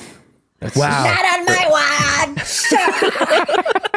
I got to keep that damn soup. Everybody else is like, oh, I got to keep the spy cell phone. Yeah, I got an iPad that was filled with liquid because it was a water case with like glitter in it, Oh, so they left the case on the iPad, threw the whole iPad away because they didn't want to take the case off. I get it. Sometimes it's just easier. Sometimes it's just easier, Just You got easier. that sweet hot pot. Yeah. Exactly. It's this is why this is the kind of shit we're dealing with every single day. Can I see I hear you. shit? Yo, Yes, absolutely. Grubs, Please you say can. shit Okay, as much as Say you a want. lot. Let's say it more. We can't say that stuff at work, so I'm always like cautious. Right. You can say whatever you want here. One time, a lady, she brought in a frozen bag of shit, but it had melted, so it became liquid. And I caught that. I saw it. Okay, and I good. was You didn't like- think it was soup, though, right? Not at all. Okay, good. Okay, good. If you saw this, I think a few other people Yeah. besides me would have caught this Yeah. for shit. There's So- nothing like thinking something's hot pot and it turns out to be shit. Shit. Oh, been there. So I scooped this thing up. I said, you cannot bring this through. She was pissed, but I had to put it in the pile. Mhm. Wow. Man, Damn. I didn't realize people took so much frozen stuff through TSA. And everyone's trying to find that loophole. Oh, the biggest loophole of TSA history. It's not Just a liquid. No, it's freeze not. all the liquids. Hello? The liquid. The liquid melts. Hello? Wow.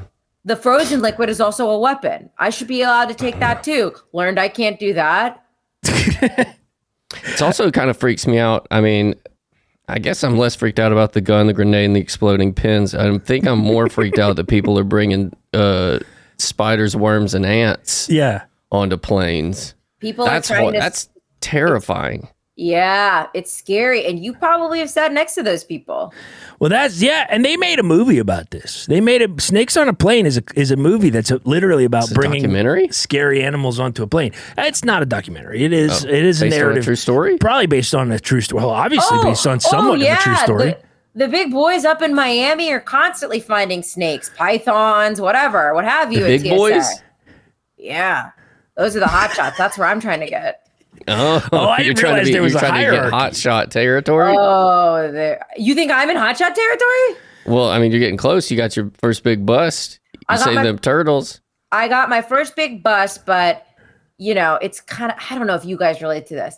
It's kind of a thing where you have to just like keep reproving yourself over and over again to get waved in by these guys. Oh, yeah. So they're like, shots. They're like, what else? And why did you miss the gun that one time? And I'm like, get off my back. Literally get off my back. You're acting like you've never missed anything. That's the thing that I hate about people They've like missed that stuff. who become stuff. gatekeepers. They start holding Literal everyone else. Gatekeepers. Yeah, You can't get to your gate without it. Yes, exactly. And they start holding everybody to a standard that they never held themselves to. They're like, No. they're like, oh, You don't think they ever didn't let a gun through? Yeah, they right. definitely let at least a knife through. Every TSA agent out there has let something dangerous onto an airplane. I don't care what they tell you. Every single one. And these guys who are in the hotshot zone or whatever it's called, they probably all did terrible stuff, but it's a little boys club and they're just letting each other in. That's what's Big happening. boys club, apparently. Big boys club. I'm getting I can so tell you're getting pissed really right now. mad. Yeah. Yeah. I'm thinking Oh, you're about this steaming. woman. I'm thinking about this woman who's in the big Blowing hot off shot. steam. She's in the hot shot zone in Miami. Her name is Zone. Eileen Fishbein. Oh, baby. The scuttlebutt I have on her. Oh. Blowing Cross-eyed. off steam. You're going Big cross-eyed steam and shooting blowing your air mouth. out of your mouth. This Obviously lady very upset. gets all this attention because she's constantly finding exotic animals at TSA. Wow. Guess Well, what? hey, You think you're she's there. planting them? Yeah. You think she's planting them? I wish you were planting them. That would make her smart. Oh, okay. How does she keep getting the Meanwhile- good finds? Yeah. This bitch, she constantly. What? You can't say bitch? There's something You with my can't. work? No, please, No, you please, absolutely please say can. It. It You just say a lot. it hit really hard for Hit some reason. well. It just hit me in the perfect hit spot for it to good. make me laugh. This bitch. She's bringing she's not bringing anything to her job or to her life or to the people around her. She's a drag. But at work, the type of stuff she's letting through. I saw her. She let someone bring on what? A pocket watch? Sorry, not a pocket watch. A pocket knife. You saw that happen? I saw that happen. Did you report her? What? I'm a snitch. Well, no, I understand. I feel like that's what TSA is kind of you're just there to snitch No, on we cannot everybody. snitch on each other. That's why it's dangerous what I'm doing right now. Here's what I would say you could do in that situation, Officer Grubs, and take it or leave it. You could let her know that you saw it. Just kind of a little, One of these. a little like, hey, Eileen, I saw Eileen I saw you letting that Fishbein. pocket watch. I mean, fucking pocket knife. Was it a pocket knife or was it a pocket watch? I'm don't wondering. remember. What shape was it? I'm What shape was it? stressed. Hold up the shape. Hold Hold up up the shape with your fingers. I'm Do your so What do the shape stressed was right it? now. What do the shape was with your it? fingers. Do the shape with your Do the fingers. shape with your What fingers was of it. That That's was a pocket watch for sure. You did a circle with your hands. That was definitely a pocket You made a watch. circle. That was a circle. So maybe don't use this one as leverage. Look, Officer Grubbs, I'll say Big ol' this. pocket watch. You are on your way to superstardom. There have been two people we over the believe in course you. of 30 minutes who have come in and asked for your autograph into your home through your front door that you leave unlocked. There are children on your front lawn who are waiting for their turn using your Wi-Fi. I'm sure singing your praises on social media. That's why they're using it. You're doing great work. You're great, well on your way. It Grubs. doesn't matter what these hot shots have to say. It doesn't matter what Eileen Fishbein has to say. All that matters is what you have to say. And it seems like what you have to say these days is not on my watch. Not on my watch or my pocket watch. Well, look, Wow. Officer Grubbs, It's been an we honor. appreciate you being on the show. It's been an honor. It's been an honor to talk to you. It's always You nice keep to get getting them. Yeah, you keep getting them. You Oh. keep getting them, okay? I'm hoping to get a tortoise. I think That's- that'll promote me to Miami. Yes. Someone's sneaking a tortoise into her bra. I'll find you. If Big ol' bra. the person out there who could sneak a tortoise in their bra without getting caught, that's a person I want to see on the show someday. Oh, man. Well, look, Officer Grubs, thank you so much for being here. Grubs. If we're ever coming through the Miami International Airport, we will specifically seek you out in your TSA line because you seem like a hell of a person, and we're very happy to have had you on the show. And best of luck with everything. I hope this sort of trajectory that you're on of sort of making your way into the hotshot zone continues, and that Eileen Fishbein gets taken down for something else because it's not going to be the Pocket Watch thing, unfortunately. You're just steaming off. Yeah, just big steams. Just take a deep breath. It's okay. You're all right.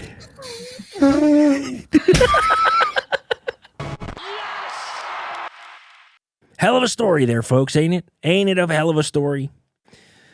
Wow. That's three down. 3 down, 2 more to go in this episode, and we got 5 more coming up tomorrow. But, folks, our number 7 best guess. This story was tough. It was a tough headline to read because you hate to see kids getting involved in things that they don't need to be getting into. And we actually had a story sent in to us about a kindergartner who brought Jell-O shots to school and just handed them out to all the students. And, you know, we reached out to teachers, we reached out to principals and superintendents of the school and stuff, trying to see if we could talk to them. But they were all like, you know, this is a sensitive subject. We don't really want to expose this kid's identity. But we did actually get a phone call from the kid's dad himself, who turned out to be a hell of a partier. And so at number 7 of the best guests of year 3 of the Brett DeMott Show with Buddy, we've got Kyle Swan, the father of the kindergartner who brought Jell-O shots to school, and he looks and sounds extremely similar to hilarious comedian Mark Rennie. Kindergartner brought Jell-O shots to school, gave them out to students. Yes. That's right, folks. A Pennsylvania school has launched an investigation after it said a kindergartner brought Jell-O shots to class. The Greater Johnstown School District said that the student had given out alcohol in the form of small Jell-O shots to 3 other students. Calling it an isolated incident, the press release signed by Superintendent Dr. Amy D. Acurio said immediate action was taken when staff became aware of the incident and the affected students were evaluated by the school nurse. Emergency medical services transported the students to a local hospital out of an abundance of caution where their parents were able to meet them. Yeah, these are children, buddy. Yeah, well, you got to get that tolerance up. You got to let it rip. Come on. The statement also said that the shots were confiscated and local authorities are working with the school to determine how the students obtained them. Confiscated. And folks, that means the cops drank them.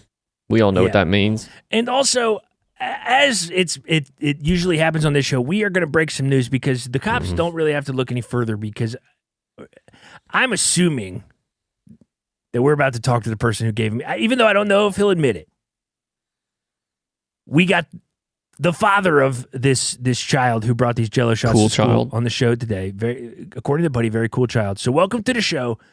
This kid's dad, Kyle Swan. Kyle, welcome to the show. What's up, bros? Party! Yo, is that a Foster's? What is that? It's a White Claw Surge. Whoa! Wait, what? Wait, Surge is in like energy drink? No, this has 3% more alcohol, so that means 3% more party. Wow! Incredible! Hell yeah, dude! Hell yeah! Kyle, what's raging over there? Drink up! I got my classic scotch in a coffee mug, if that matters. And I've got I've got an almost empty can of Coke, of Diet Coke. Hell yeah! Hell yeah, dude! Yeah, so the party's just getting started. Well, Kyle, look, you're looking buff though. Before we get into it, looking good, Kyle. Thank you. Hell yeah, looking good as hell. Kegs. Yeah, you look like you are ready to go to the beach. You look like a beach guy. I'm always ready for the beach. Even though I live in Pennsylvania, I'm ready for the beach. Yeah, you feel like it. Yeah, the Pennsylvania shore. It's you don't really talk about it too much. Yeah, the Beach Boys never wrote a song. It's gone too never soon, once. I say. No. Oh yes. R.I.P. to Brian Wilson and the rest of the Beach Boys too, even though they're alive. They might as well kill anyway. Themselves. That's when Brian Wilson is dead. You might as well. What else do you have? Well, over, dudes. Look, Kyle, this is a huge story. Yeah, your son, I'm assuming, your son brought Jell-O shots to school. I'll be honest with you. I'm pretty upset. You're upset because I'm upset. The he kid only got a brought hold. 3 or 4. Right. You're having a whole class. Right. I'm trying to teach my son how to properly host a rager. Thank you. This is not it. You don't bring who brings 3 Jello shots? Well, I think you're missing the kind of point agree. here. It's like making one s'more. Yeah. Just Well, bring I enough stuff for one s'more. You come up with half a chocolate bar, 1 marshmallow, and 1 graham cracker. And you're like, let's make s'mores. Get the fuck out of here. Can we swear? You can absolutely swear, Kyle. But I guess what I would say is, I think it doesn't say exactly what grade your kid is in, but it says kindergarten. Were you not aware that was a grade? Literally says it in the title. Yeah. Who's been hitting the White Claws? What you got in that Diet Coke? Mostly whiskey, I bet. It's just Diet Coke, which is maybe probably worse. Yeah, it's probably worse because it's deteriorating my brain. But so these are 5-year-olds, like 4 or 5-year-old kids here. Nice, Kyle. Which I think it's never too young to learn how to be a good host. Thank you. Okay, so you're saying your goal here was to teach your son hospitality or how to be hospitable, how to take care of people. Yeah, they're not going to learn it on the streets.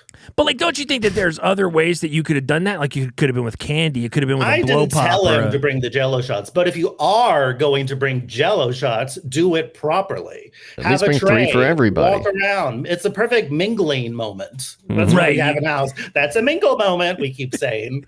You teach your yeah. What do you have a plate of? What do you call it? Pigs in a blanket or something? Or you have a 1-bite treat you want to bring around to the party. It's a mingle moment. It's a mingle. You don't moment. bring pig in a blanket. You bring pigs. Thank you. Lots of them. The whole sty. Couple for everybody. Here's what I'll say. Here's where I will meet you in the middle here. I do think that teaching kids how to be hospitable and how to sort of to be a little more social is a good thing. We got a generation of kids that spent the last few years. The claw is law. You ever heard that? You know what's called White Claw because the logo is meant to look like the crashing surf is meant to look like a claw. Really? Huh. Is the White Claw, is that the name of like ocean waves? Is that like a nickname? Oh, it's the White Claw. It's almost like a surfer name, like it's going almost, to like surf the Nar. It's like hitting them White Claws out. I got grabbed by that claw, brah. Claw, brah. Claw, brah. Claw, brah. That's my bowling team, the claw bras. Look, I'm going to choose to look at this as a positive thing. Or a teenager at a brazier. You know what I'm saying? Yeah. Don't know what they're doing. Brazier. Just clawing that bra. Oh, that poor woman. There's a snap in the back. Stop clawing the bra. Yeah. Quick claw my bra, boy. Quick clawing the bra. Okay, you two are two the Hell same. Yeah. You two are way two the same, and it's making me upset. But listen, Kyle, I'm going to choose to say that this is a good thing, that you should teach your kids how to be hospitable. And so, are there other ways that you sort of like instill these types of things into your kids that are maybe a little more healthy, a little less likely to get them in trouble at school? We showed him Animal House. That was his first movie. Oh, it's a great film. Old school. Anytime there's a rager, we're trying to. I've got more recent. The last 5 years, I've really gotten into rager culture. Mm-hmm. Not ravers, just ragers. Could be less interested in those wide leg jeans. Not for me. Glow sticks, not interested. I have a phone. I think I could be impressed by a glow stick. But I'm trying to make up for lost time. I spent a lot of time in I was training to be a priest. No kidding. Oh yeah. Wow. I wouldn't kid you. Wow. But then I was like, this is kind of boring. Yeah. Well, yeah. I want to get my socks off. Classic excommunication, right? Yep. No more communication. No more communication. You get out of there and then stop returning that priest calls. Wow. Oh, so you were like officially excommunicated from the Catholic Church then? Hey, if you don't pick up the phone, are you really? I don't know. They might have done something. It's a tree falls in the woods scenario. Sally Mae. Yeah. Wow. Treating like Sally Mae for your student loans. Yeah, Jesus calls. Yeah. It's Jesus. You owe $660 a month for your religion loan. This too. I didn't need to combine them. That was too much. Hey, you just got that classic. What from column A? Is there student loans for going to seminary? I have a lot. About $300,000. Wow. Go to the debt to go to seminary. And then quitting. And then quitting to focus on rager culture. Yeah. Yeah. Some people say it's a midlife crisis. I say it's a midlife renewal. Yeah, well, and people have accused me of having midlife crises, plural, for years, and That's I also say a assuming similar you're thing. living to 80. Right, exactly. Honestly, I would say I'm end of life crisis at this point. Yeah, you had your midlife crisis when you were like 22, Yes. 25 or so. Yes, That was actually being scared to drive was my midlife crisis at see. 16. No, but look, I don't want to reverse on this, but I just looked it up. It said cost of seminary varies widely. You could pay anywhere from $12,000 to $35,000 a year, upwards of $50,000 a year. Well, I asked for a lot of premiums. Doesn't that? I Wait, no. could, but I don't. You should have seen my Bible. It was nice. oh, you upgraded your Bible. You got a Bible upgrade. upgrade. It was like a Classic seminary. upgrade. It was like almost like an atlas. You know, you had to like really crank it. I had a special pedestal. Did it have like gold foil pages that had All like of it. the lenticular Pure gold. illustrations. Whoa, He's like lenticular. when Jesus coming out of the rock. You know, he's like, huh? Huh? Whoopsie. Huh? Wait, is lenticular the thing that you look at it from a different angle and it changes? That's You good. know I like those. lenticular? I do, obviously. I said the right true. thing, so I do know. You don't But have anyway. confidence in lenticular. Kyle, I want to get back to the Lenticular is what you situation. do after you Get that your bra claw.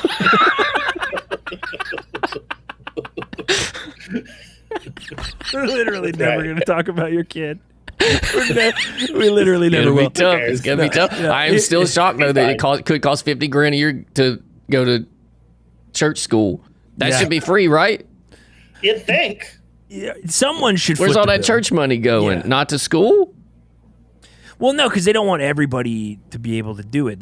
Then you'd have to like pick who you want to be the priests, and then you'd send them through, and you would bet on the wrong horse, and then that kid would end up being like a lunatic who does The something. army doesn't have these problems, and that is almost much higher stakes than who's going is to be a true. priest. Yeah, Yeah, that is I'm true. surprised it doesn't cost to get in the army. It should. It honestly, You should also have to pay to vote. Am I crazy? How much are we talking? $3,000 a year? $3,000 a year Oh, for it's a like a voter registration? subscription? More than Like a HBO subscription? Max. Yeah. That's way more than HBO Max. What HBO Max are you paying for? The max. The max. The cast event just like that comes to my house for me. Oh, I mean, that's kind of fun. It's But pretty look, so Kyle, what has happened in the sort of aftermath of all this with your kid? Obviously, your kid probably got into pretty serious trouble, and I'm assuming there was no sort of home punishment, or was No more there snack because he? mix for a week. Oof, tough. He's not allowed to watch Old School anymore. His favorite movie, Old His favorite School. movie. Y'all He watched that especially recently? He loves the romance subplot. Loves that romance. The storyline. romance subplot between Owen Wilson and the 17-year-old in high school.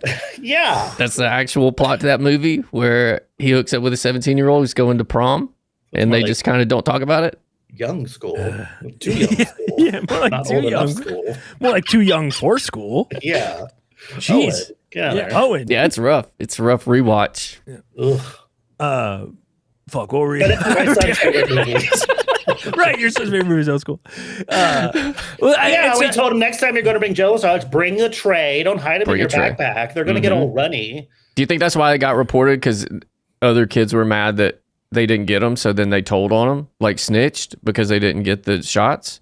And we noticed like the teacher was like, oh. You know, it's only teacher was green apple flavored. You know. The teacher got pissed because there wasn't the right flavor Well, they of keep Jello asking shot. to come to one of our signature Thursday night ragers. Whoa, Thursday. you rage on Thursday night. Well, yeah. You don't rage because on Friday you're so tired. But Thursday you're like, I'm going to be tired tomorrow anyways because at the end of the week. So I might as well rage tonight. You just got to get through Friday and then it's Pay the for it. weekend. And then you got the weekend. Do you rage weekend or is that now it's chill hell because you yeah. raged on No. Thursday? We're raging. Back to raging. Yeah, warehouse party style. Yeah. Wow. Sick. And is this like a situation where you like throw like you say warehouse? Do you like invite hundreds of Warehouse, people? Do you public like parks, amusement parks, Oh, in a food court? We bring the party wherever we go. I was gonna say you seem like the kind of person who probably has a significant amount of fun wherever you go. You seem like that might be a priority for you. So, Hospitals, what was that thing where everybody used to just like know a dance? flash mobs. Yeah, but you do that with parties. You just kind of like show up Just to show a. up and the party happens. You know, you Can I bring say- a couple coolers, portable kegs, a bounce house, fill it with like weed smoke.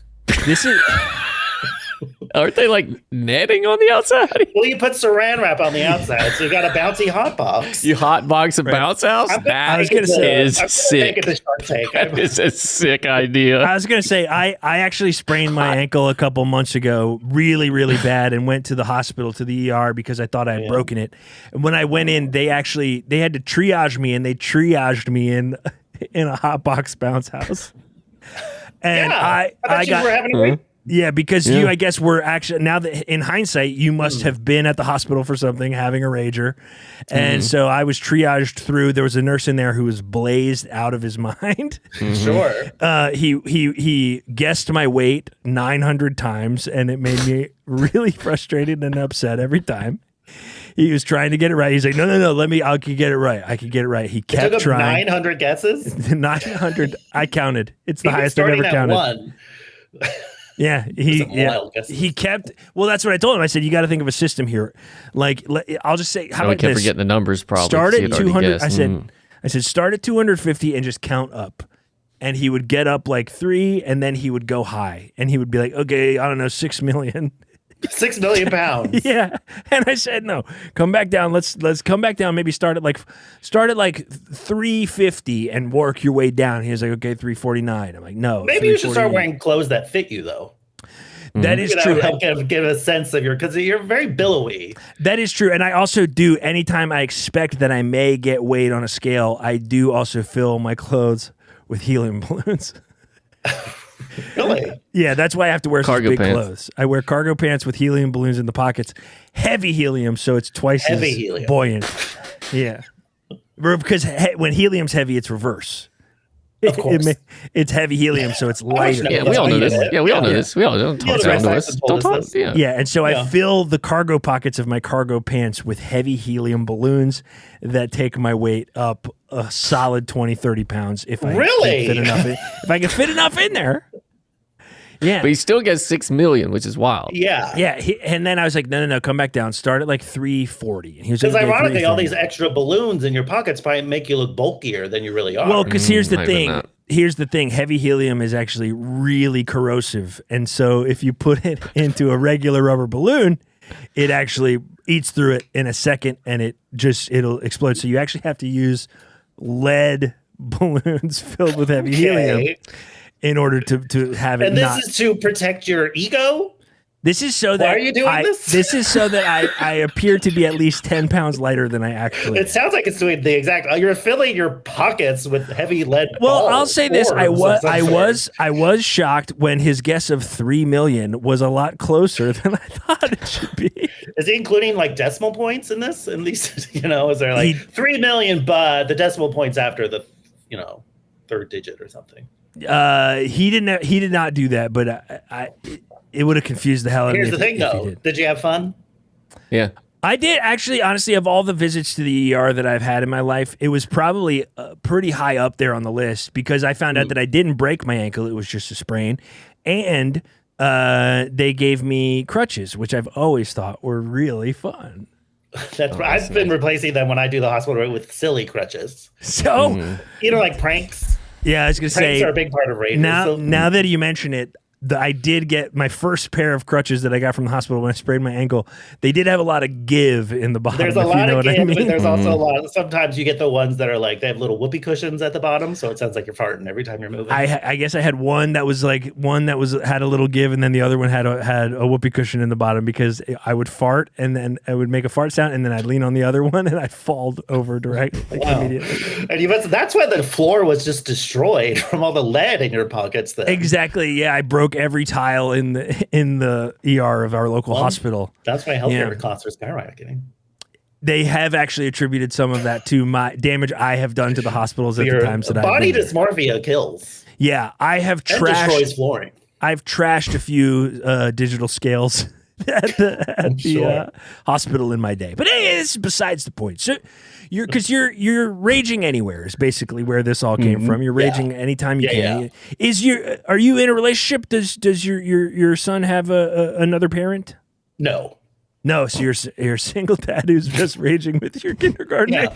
I'm married to the rage. Right. And I don't mean the rage virus from 28 years later, which everybody's talking about these days. Of course not. No, I'm talking about the rage in terms of like the spirit of the party. I almost have it's like a spiritual element. You want to connect with the spirit of the party. Absolutely. And that's what I'm trying to do. You have to. That's my religion.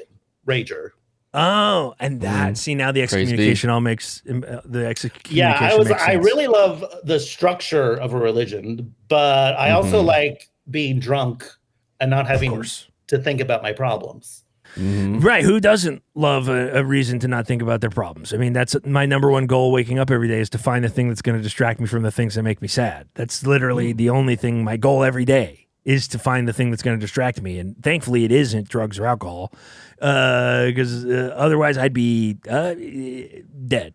What Diet Coke we on today? 6, 7, 8. Interesting. I did buy a couple new cases. I say a couple new cases, not old cases. No. Fresh new cases. Yeah, the new cases I got have American flags on them. Getting ready for July 4th. Thank God. Don't we love America right now? Oh, July 4th. We all can't wait for it. Bombs bursting in air. Panama. Right? Yeah. Oh, yeah. So you probably got a sick ass July 4th ready. You gonna let the kid out for that? You gonna unground him? Oh yeah, definitely for July 4th. Yeah, it's like being grounded on Christmas. Yeah. You can't do that. Well, this would be useful. This will at least be useful. If you're throwing a July 4th party, what does that party look like? Are you the kind of slide? July for Jello shots? Red, white, and blue. July 4th. July 4th. Like Jello shot is what you're trying to fit in. Yeah, right, of course. Yeah. Yeah, that's good. No, that's nobody good. like that. That's okay. Hey, it's better. That's better than what's to come. I might need some copy for the invitations later on towards the bottom. So might be some extra. We can pitch on it. Yeah, we can pitch on it a little bit. But have you already sort of sent out a guest invite list? You have a location planned for the Obama children. I invited Gary Busey, although I think he's dead. But we're hoping something from the No, Gary Busey's still alive. Gary Busey's still alive. I'm pretty positive Gary Busey's still alive. Well, he definitely looks to any of my parties. So he looks like a skeleton for sure, but I'm pretty positive he's alive. But like a fun skeleton, like one you'd see in the Haunted Mansion. Oh, absolutely, like a fun one that would be like the sort of fun comedic kind of Usher character. Like, look at me playing my ribs like a xylophone. Right, Gary, get out of there, get out of the tree. Yeah, it's one of my favorite SNL jokes ever was they had a sketch called Celebrity Who Farted, and Busey was in it, and they blamed him for farting, and he said, "Hey, you'll know when you get a taste of a juicy Busey." That's a really good impression, buddy. Thanks. Yeah. All right, so you're going to be partying with Malia and Sasha Obama, Busey. Gary Busey, a potentially alive Busey, potentially alive Busey. Hopefully, we're hoping. What's his name? Robert Irwin, son of a crocodile hunter, comes. Oh, he's really having a moment. Yeah, he's having a moment online. He's having a moment. He's really enjoying being online. That's fun. Is he going to do like some animal stuff, like some? I hope so. What's the United States bird? I hope he knows what to do with them. The eagle. Eagle. Is he going to do eagle stuff? For America. You just like poke it like his dad would, I guess. Like, let me go bother this bird. Yeah. That's his whole thing. Yeah, that's his whole thing online. They just bother birds. His dad was very animals. His dad was very like gentle and kind. They bother animals. Quit bothering the animals. Get to the chopper. Is Schwarzenegger going to be there? Is that why you did that? Bother animals. We want him to bring his donkey. Wait, he has a donkey? You've never been on his Instagram? He lets a donkey in the house. Oh, what? Wow. I have never seen that. He's really into exotic pets. Wow. You learn something new every day, Arnold. Yeah. Well, that's great. So, and do you have like Whoa! Okay. See? Whoa! Exactly. Hold on. This is the funnest picture I've ever seen in my life. Hold on, I gotta show this. This is the funnest picture I've ever seen. There you go. See, that's what we want in our. That's Arnold Schwarzenegger holding two donkey heads. Those look like decapitated donkey heads. Those don't look like they're attached to body. Wow, donkey. Wow, these are my donkeys. These are my donkeys. These are my donkeys. They're so fun. Really glad you. That was. Oh, He was a governor. Range Rover. He was a governor. He was indeed a governor. The other question I had is, aside from the guest list, do you have a location for this party? Is it going to be a warehouse party? Is it going to be a beach party? Are you going to the Pennsylvania Shore? What's the vibe? To a war memorial. War memorial awesome. in Pennsylvania. Awesome. So you really will rage anywhere. Mm-hmm. Yeah. For the troops, absolutely. Mm-hmm. Yeah, you look like a guy who loves the troops. I love the troops. Well, Fleet Week, does that count? Wait, what's Fleet Week? What is it? What do you mean, what's Fleet Week? What's Fleet Week? When the sailors come into town for like a The week. sailors come to town. In Pennsylvania? I'm from Pennsylvania, canonically. Shore. Oh, I didn't know that. Why did you say canonically? Because that's a word that I say sometimes. Because they got cannons at the War Museum. Oh. Canonically, there's cannons at the War Memorial Museum that I've been to because I'm from there. Wow. I think the troops would love it. Yeah. Well, I mean, yeah, they would if there's cannons there. They will love it. Well, so that's great. So you have this huge party at the War Memorial on July 4th with the Malia and Sasha Obama, Steve Irwin's son, Robert. Yeah. Or no, wait. Is Robert Irvin is the big bodybuilder guy who's a Food Network Restaurant guy. Impossible? Yes. Okay. Yes. Yeah. I love Restaurant Impossible. That's wild. And your son, I'm assuming, will be Arnold there. and the Donkeys. Arnold and those donkeys. Yeah. And will your son be sort of acting as any sort of like a host role, or do you trust your son with that? Yes, we do. You know, he's been hosting since he was 2. Wow. You know, he's old enough to get a beer for people. He's old enough to get refills. You know. Yeah. You know what? I'm going to tell you this. Nothing traumatizes a child less than having the type of relationship with their dad, where their dad can say, "Hey, go grab me a beer," or "Hey, go fill this big gulp cup from 7-Eleven up halfway with Sprite, a quarter with ginger ale, and the rest with whiskey from on top of the fridge." My childhood. Yeah. Shouldn't you pour the alcohol in first, though? Ask my dad. You were raised right. I'm raising my son. You pour the alcohol in first to see how much you got. Oh, that's yeah. My favorite thing growing up was going to hunting camp, and then my dad would be like, "Go get me a beer," and I'd give him a beer, and then this other guy just had his dog do it. Really? They tie a little towel on the handle of the refrigerator, and the dog would pull it out and go get him a beer. And he could grab a beer and throw it away. Oh yeah, and then throw his can away in the trash. Wow. The dog would do both, but I did what the dog did. And I bet the dog never took a sip.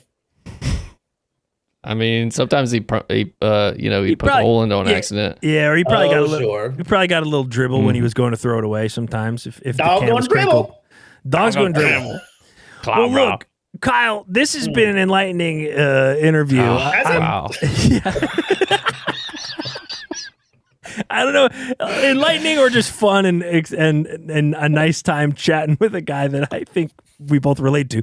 But no, we appreciate you being on the show, and hopefully when your kid goes back to school, they do things right. And by your standards, that would be bring enough Jello shots for the whole class. For everybody. By my standards, it would be like, I don't know, bring them blow pops or something. But that's total. I guess you want kids cutting the roof of their mouth with those things. Jesus, they do sometimes do that. You're not wrong to say that. They make Captain Crunch look like a marshmallow. Right. Captain Crunch is the number one culprit of mouth cutting. Absolutely. Captain Crunch, or weirdly for me, tortilla chips. But this is a conversation that we can. Or if you meet like a tiny Edward Scissorhands and put them in your mouth. I have tried to eat a little Edward Scissorhands before, and it did result in mouth cuts, folks. If you meet a little, not happy. Yes, and you better keep him out of that hot box.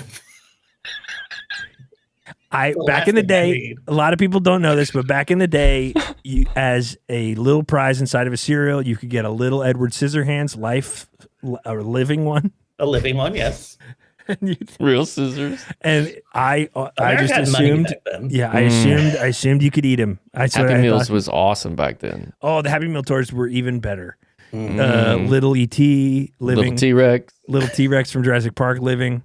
All sorts of really cool stuff. We had it good back in our day, guys. We really did. These kids today don't even know what they're missing. Man. Well, anyway, Kyle, Thank you so much for being on the show, man. We really appreciate you being here. Good luck with the Rager with Busey and the Obamas and the Donkeys and Arnold. And good luck with raising a kid. Being a single father is very difficult. Being a father who has kids with a single mother is also difficult. We have difficult lives in different ways. Difficult. I don't know. It's tough. I don't think another person there though. We appreciate you being here, and man, best of luck with your party. I hope it goes well, and I hope for the best for you. See you there. Thank you. Namaste. Namaste. Oh yeah, Kyle. Hell of a weirdo. But I kind of like him. Maybe he's a bit of a deadbeat, but I kind of like him. And number 6, or you could say the number 1 of part 2 of this year's best of. It's an old standby, folks.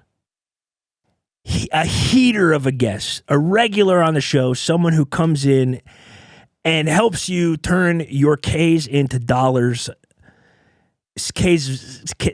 your cents into K's of dollars, I should say. And usually imparts upon us some great advice on parlays for big sporting events. He's made a lot of money for all our listeners, but we had him on earlier this year, and things weren't going great for him, and so he decided to pivot. And he was really trying to get a few different things off the ground and become an inventor. And so at number 6 on the best guest segments of year 3 of the Brett DeMott Show with Buddy, we've got friend of the show, all-around incredible guy, Parlay Pete, who just so happens to look and sound a lot like very good friend and comedian Yak Manrique. That's right, ladies and gentlemen. Please welcome to the show the Sultan of Spreads, the Colossus of Covers, the Great Gambling Bambino. It's Parlay Pete! Detroit Lions! Detroit Lions! Shout out, Cluna. Wow. Pete, yeah, my Pete. man. First off, is that a new shirt? See that tag on the sleeve? Yeah, I gotta keep the tag because I'm not sure if I can keep this jersey. More on that later. Oh, no. Yeah, I'm depressed and stressed because I'm being pressed against the ropes. I've been losing and boozing and feeling like a dope. My parlay used to have more legs than centipedes, but now I ain't got no money, so I can't even feed. Wait. Parlay is struggling. No, Pete, what do you mean? What? We brought you on because with the NBA Finals, the last game, the potential last game's Thursday night. Yeah, we got Game 7 this weekend. We were parlays for our audience. They've been hitting for our audience. Our audience has been messaging us after every time you come on and talking about how all your big old parlays been hitting for them. I wish they were hitting for me. No. Only thing I'm hitting is the road. You see, I'm not in no fancy location today. I'm in my uncle's room. He's letting me crash here for a little bit. It's his bedroom? Uncles are cool. Yeah, it's his bedroom. That's cool. A big sword. That's a cool sword. Yeah, he used to be a knight. My aunt used to be a day, so who knows what he was going on. But yeah, it sucks out there, man. It's what do you mean? You haven't been hitting? You've lost a bunch of money recently? What's going on, man? Look, I got a lot of money, and I met this woman. Oh, okay. And she was expensive. I didn't buy her. It wasn't weird or anything like that. But it's expensive to go out on a date. I buy a pizza for myself, and that's whatever that is, $20. But now I got to share that pizza with someone else. And, I want to take care of somebody. I want to. Totally. Yeah. The parlays ain't, I just don't have it like I used to. That's crazy because I remember I talked to you sort of offline going into the finals. And I do know that you did sort of put up a parlay right before the NBA finals started, and you missed on every team that was going into the NBA finals. You tried to guess which is crazy because we were all aware of their records before the playoffs started, but you tried to do a parlay that there was going to be some real late surges. Yeah. And so you missed on a parlay for every single team. You missed every team that made it to the NBA playoffs this year. Yeah, and my bookies, they're looking for me right now. I owe like 75 cents right now. So I'm walking around, I'm going to Albertsons, I'm watching my back. I don't know what's out there, I know they're looking for me though, because man, violence makes sense, if you know what I mean.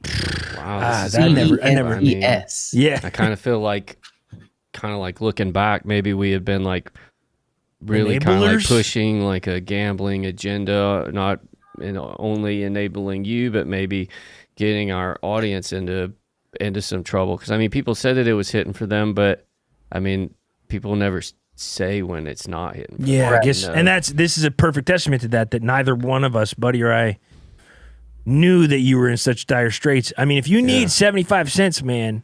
I couldn't possibly. No. Pete. I mean this literally. It's nothing.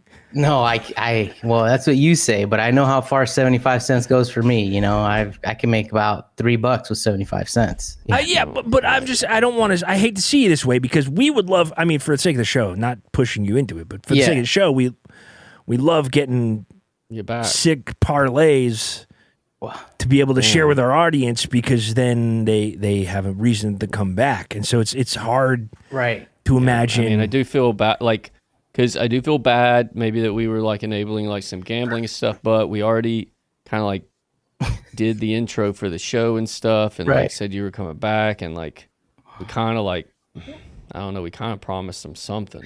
I got a couple parlays in me. We could figure it out. Maybe we can put our heads together and do some together. But I also want y'all to know that you guys actually inspired me in this whole other avenue that we'll explore a little later. We can table that. What do you mean? No, what do you mean? What do you mean? We don't even. What do you mean? We've inspired you. That's good. This is good PR. Okay, look, I used to go to high school and barely finish that. Nice, dude. I tried to go to college and I couldn't afford the bus fare every day, so I stopped going. Mm-hmm. And then the only other job that I've had is betting parlays. Right, which some would say is not a job.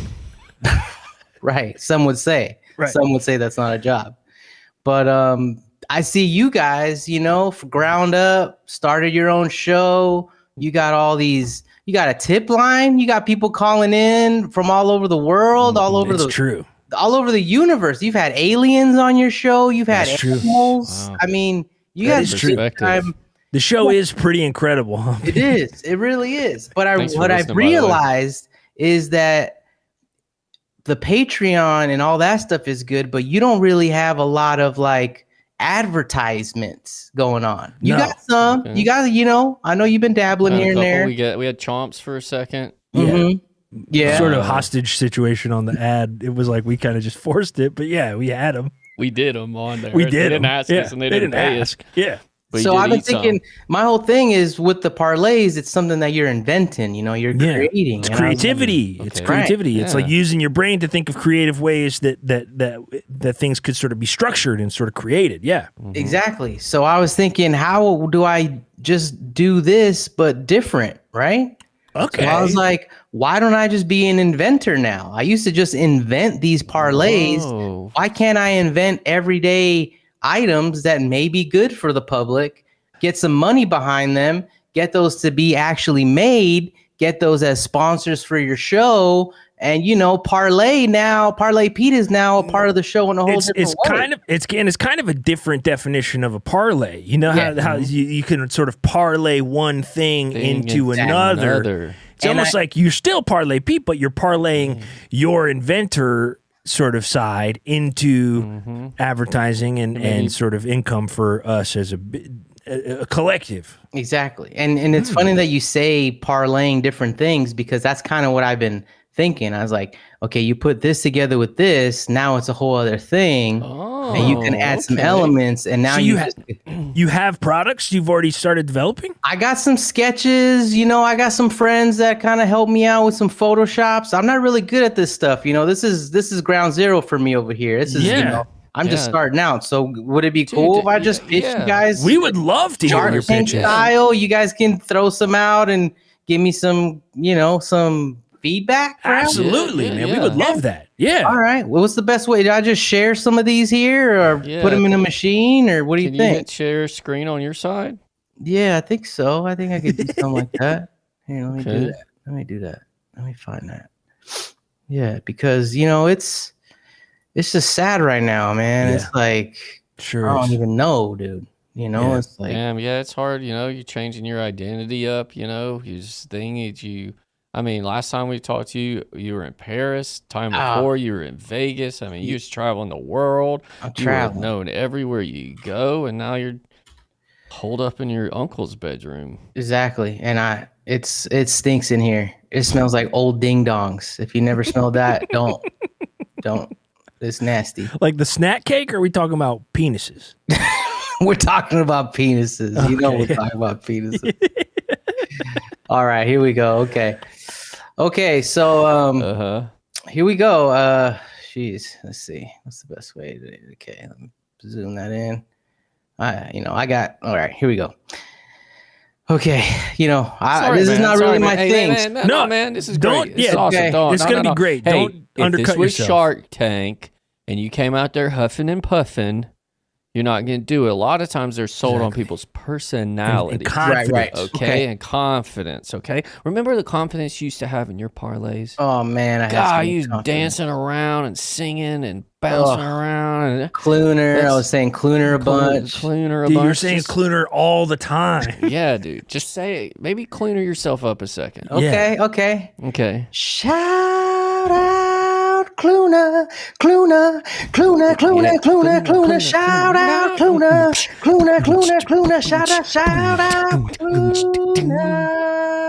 Let's go. Okay, here we go. Fucking pitch, brother. This is the first invention I had. I was looking at the microwave. Hell yeah, you and were. I was like, I wish this microwave was a TV. Guess what? Microwave TV. Here we go. How do I?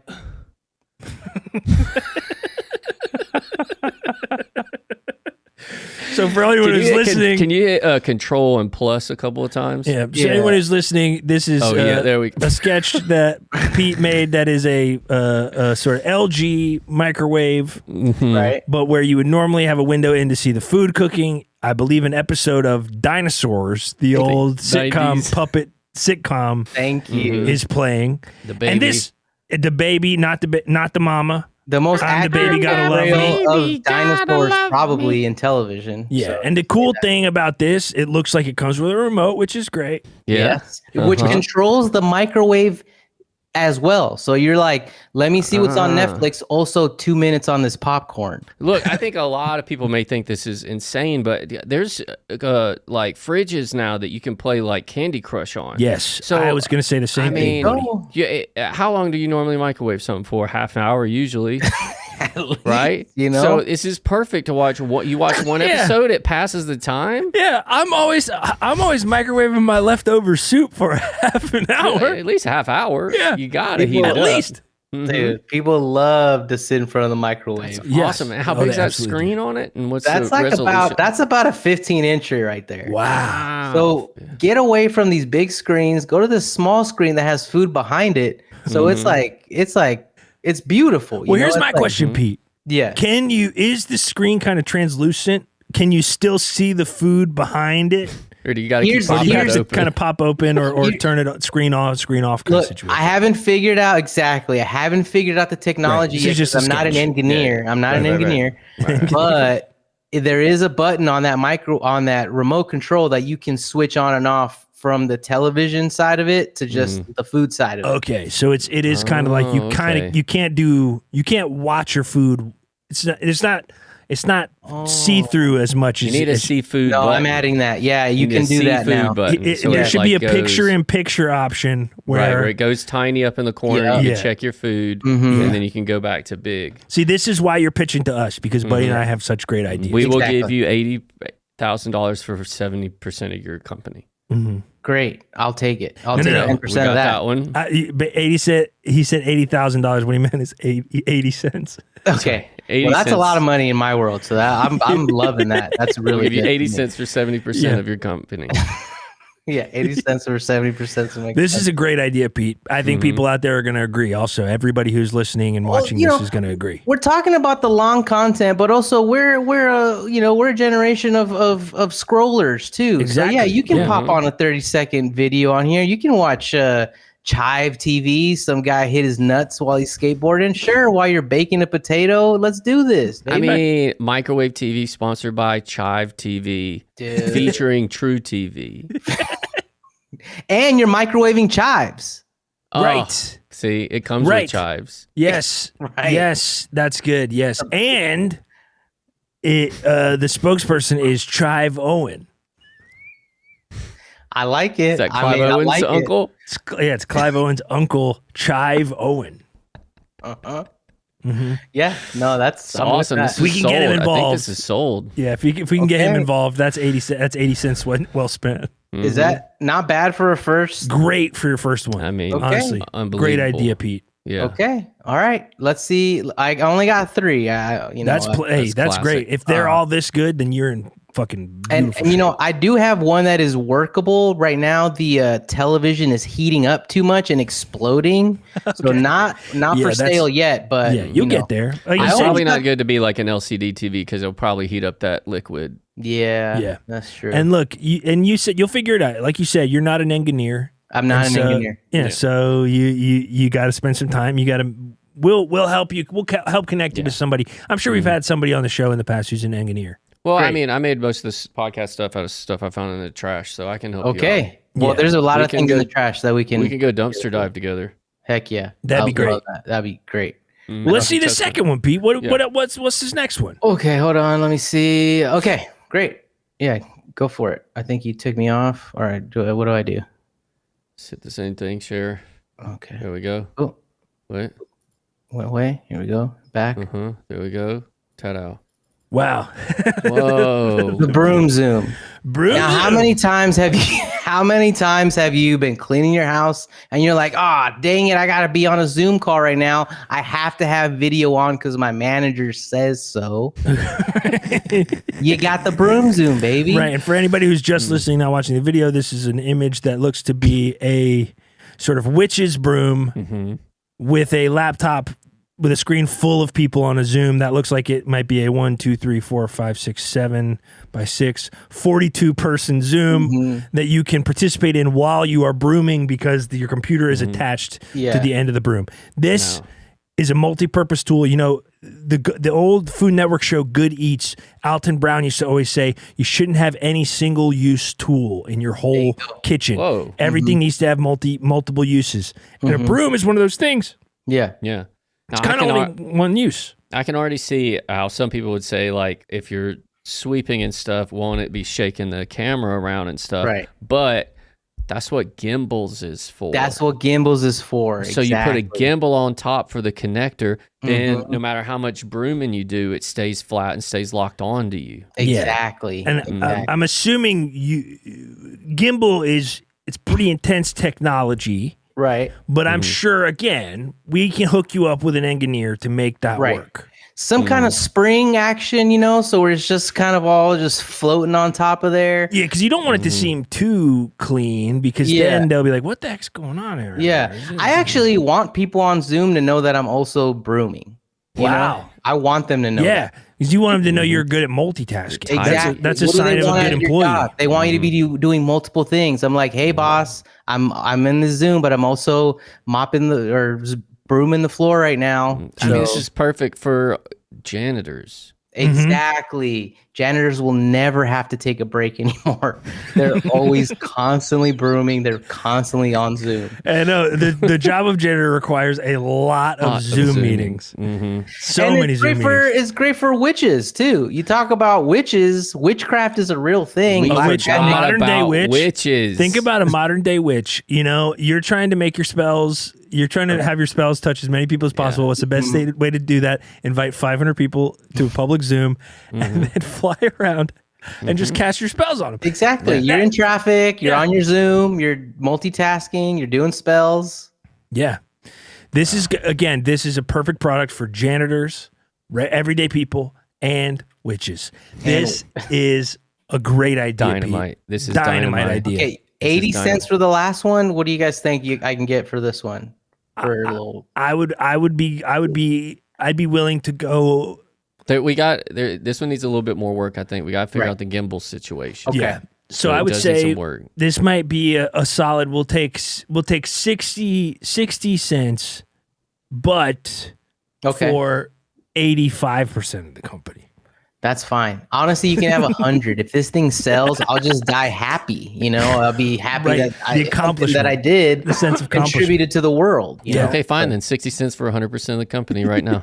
Deal. Great. Deal. That's a good deal too. Great. Everybody. That is a great deal. Right. Well, this is awesome, Pete. That's you're 2 for 2 with great ideas. Yeah, you're great. You're really parlaying these ideas together. And if I know my boys, I think you guys are gonna like this last one. Oh, okay. I'm afraid it's already been invented, and maybe a version of it has, but let's see what we got here. Okay, you saw that one. You like that one? The plush flush. Okay. It's a massage chair with a toilet built in. Relax your keister, relax your feet, sir.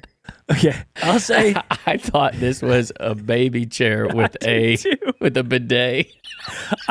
I would say the proportions. No offense here, Pete, and I know you're not wild. a perfect Photoshop artist, but the proportions here are incredibly out of whack.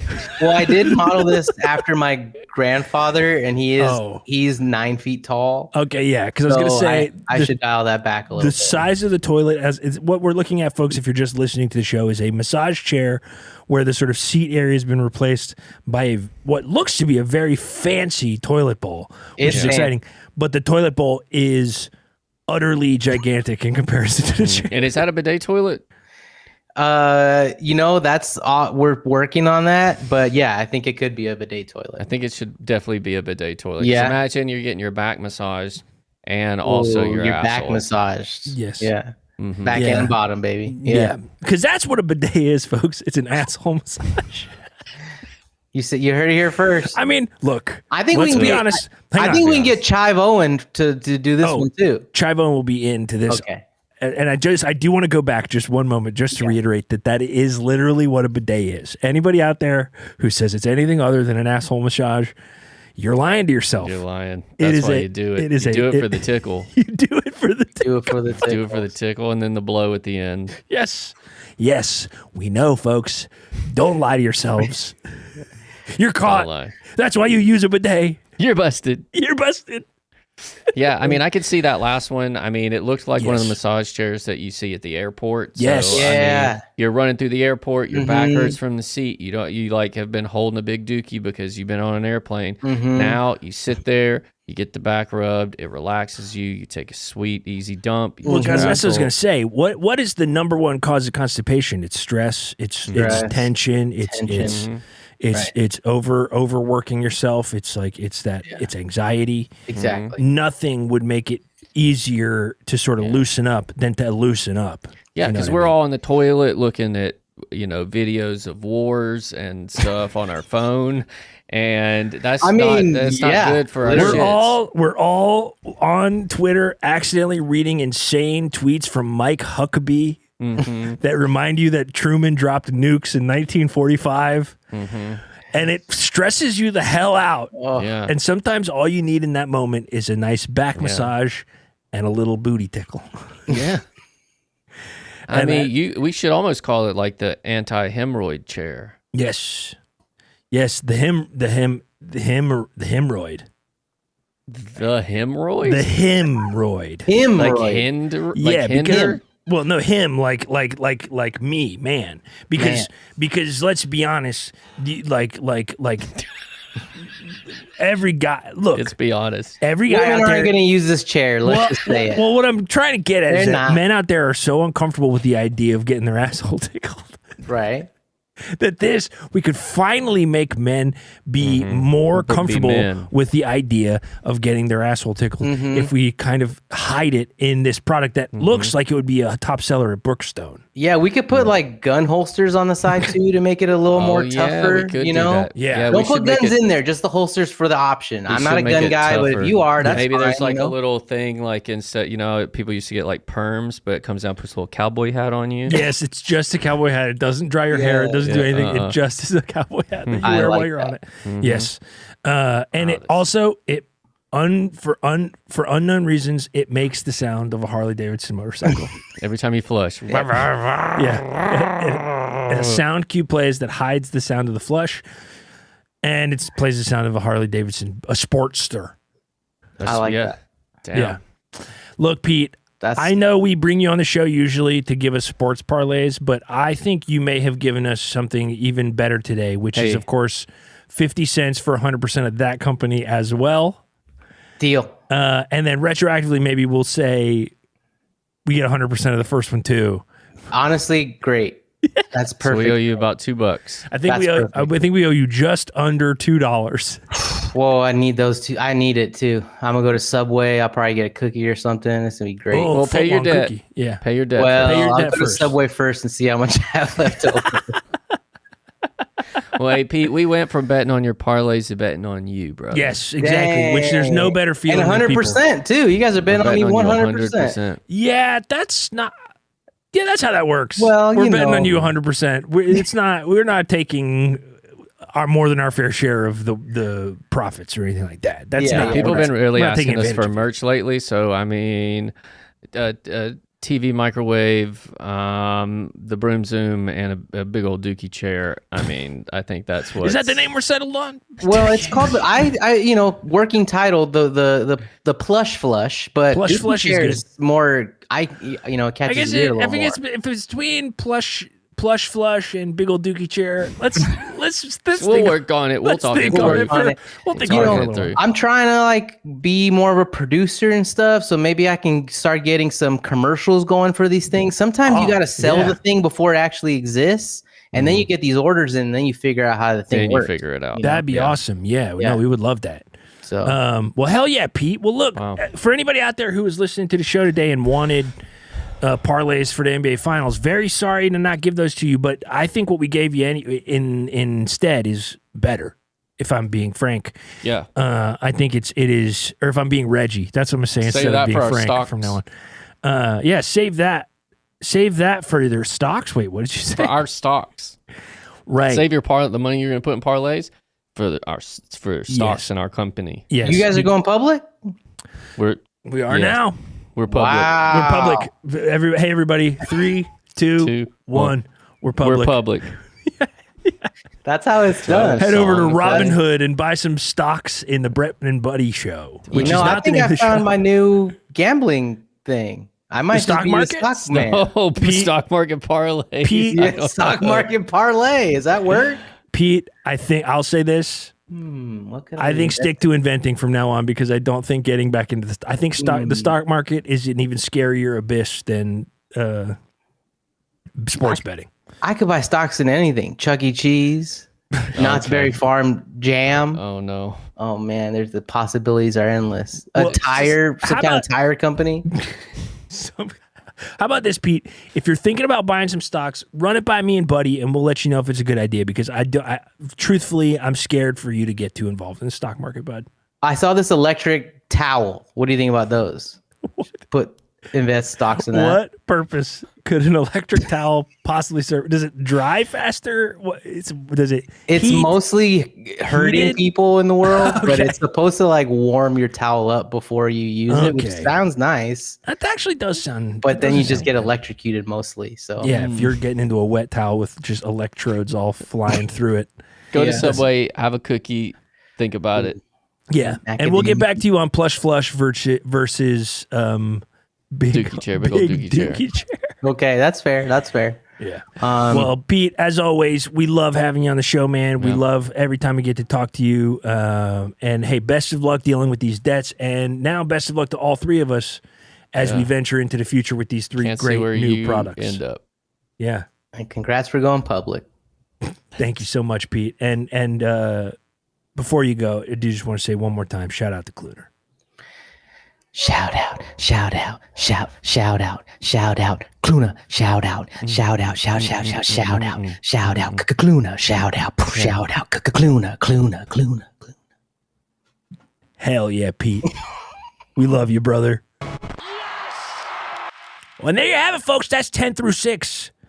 The first half of the best of year 3 of the podcast.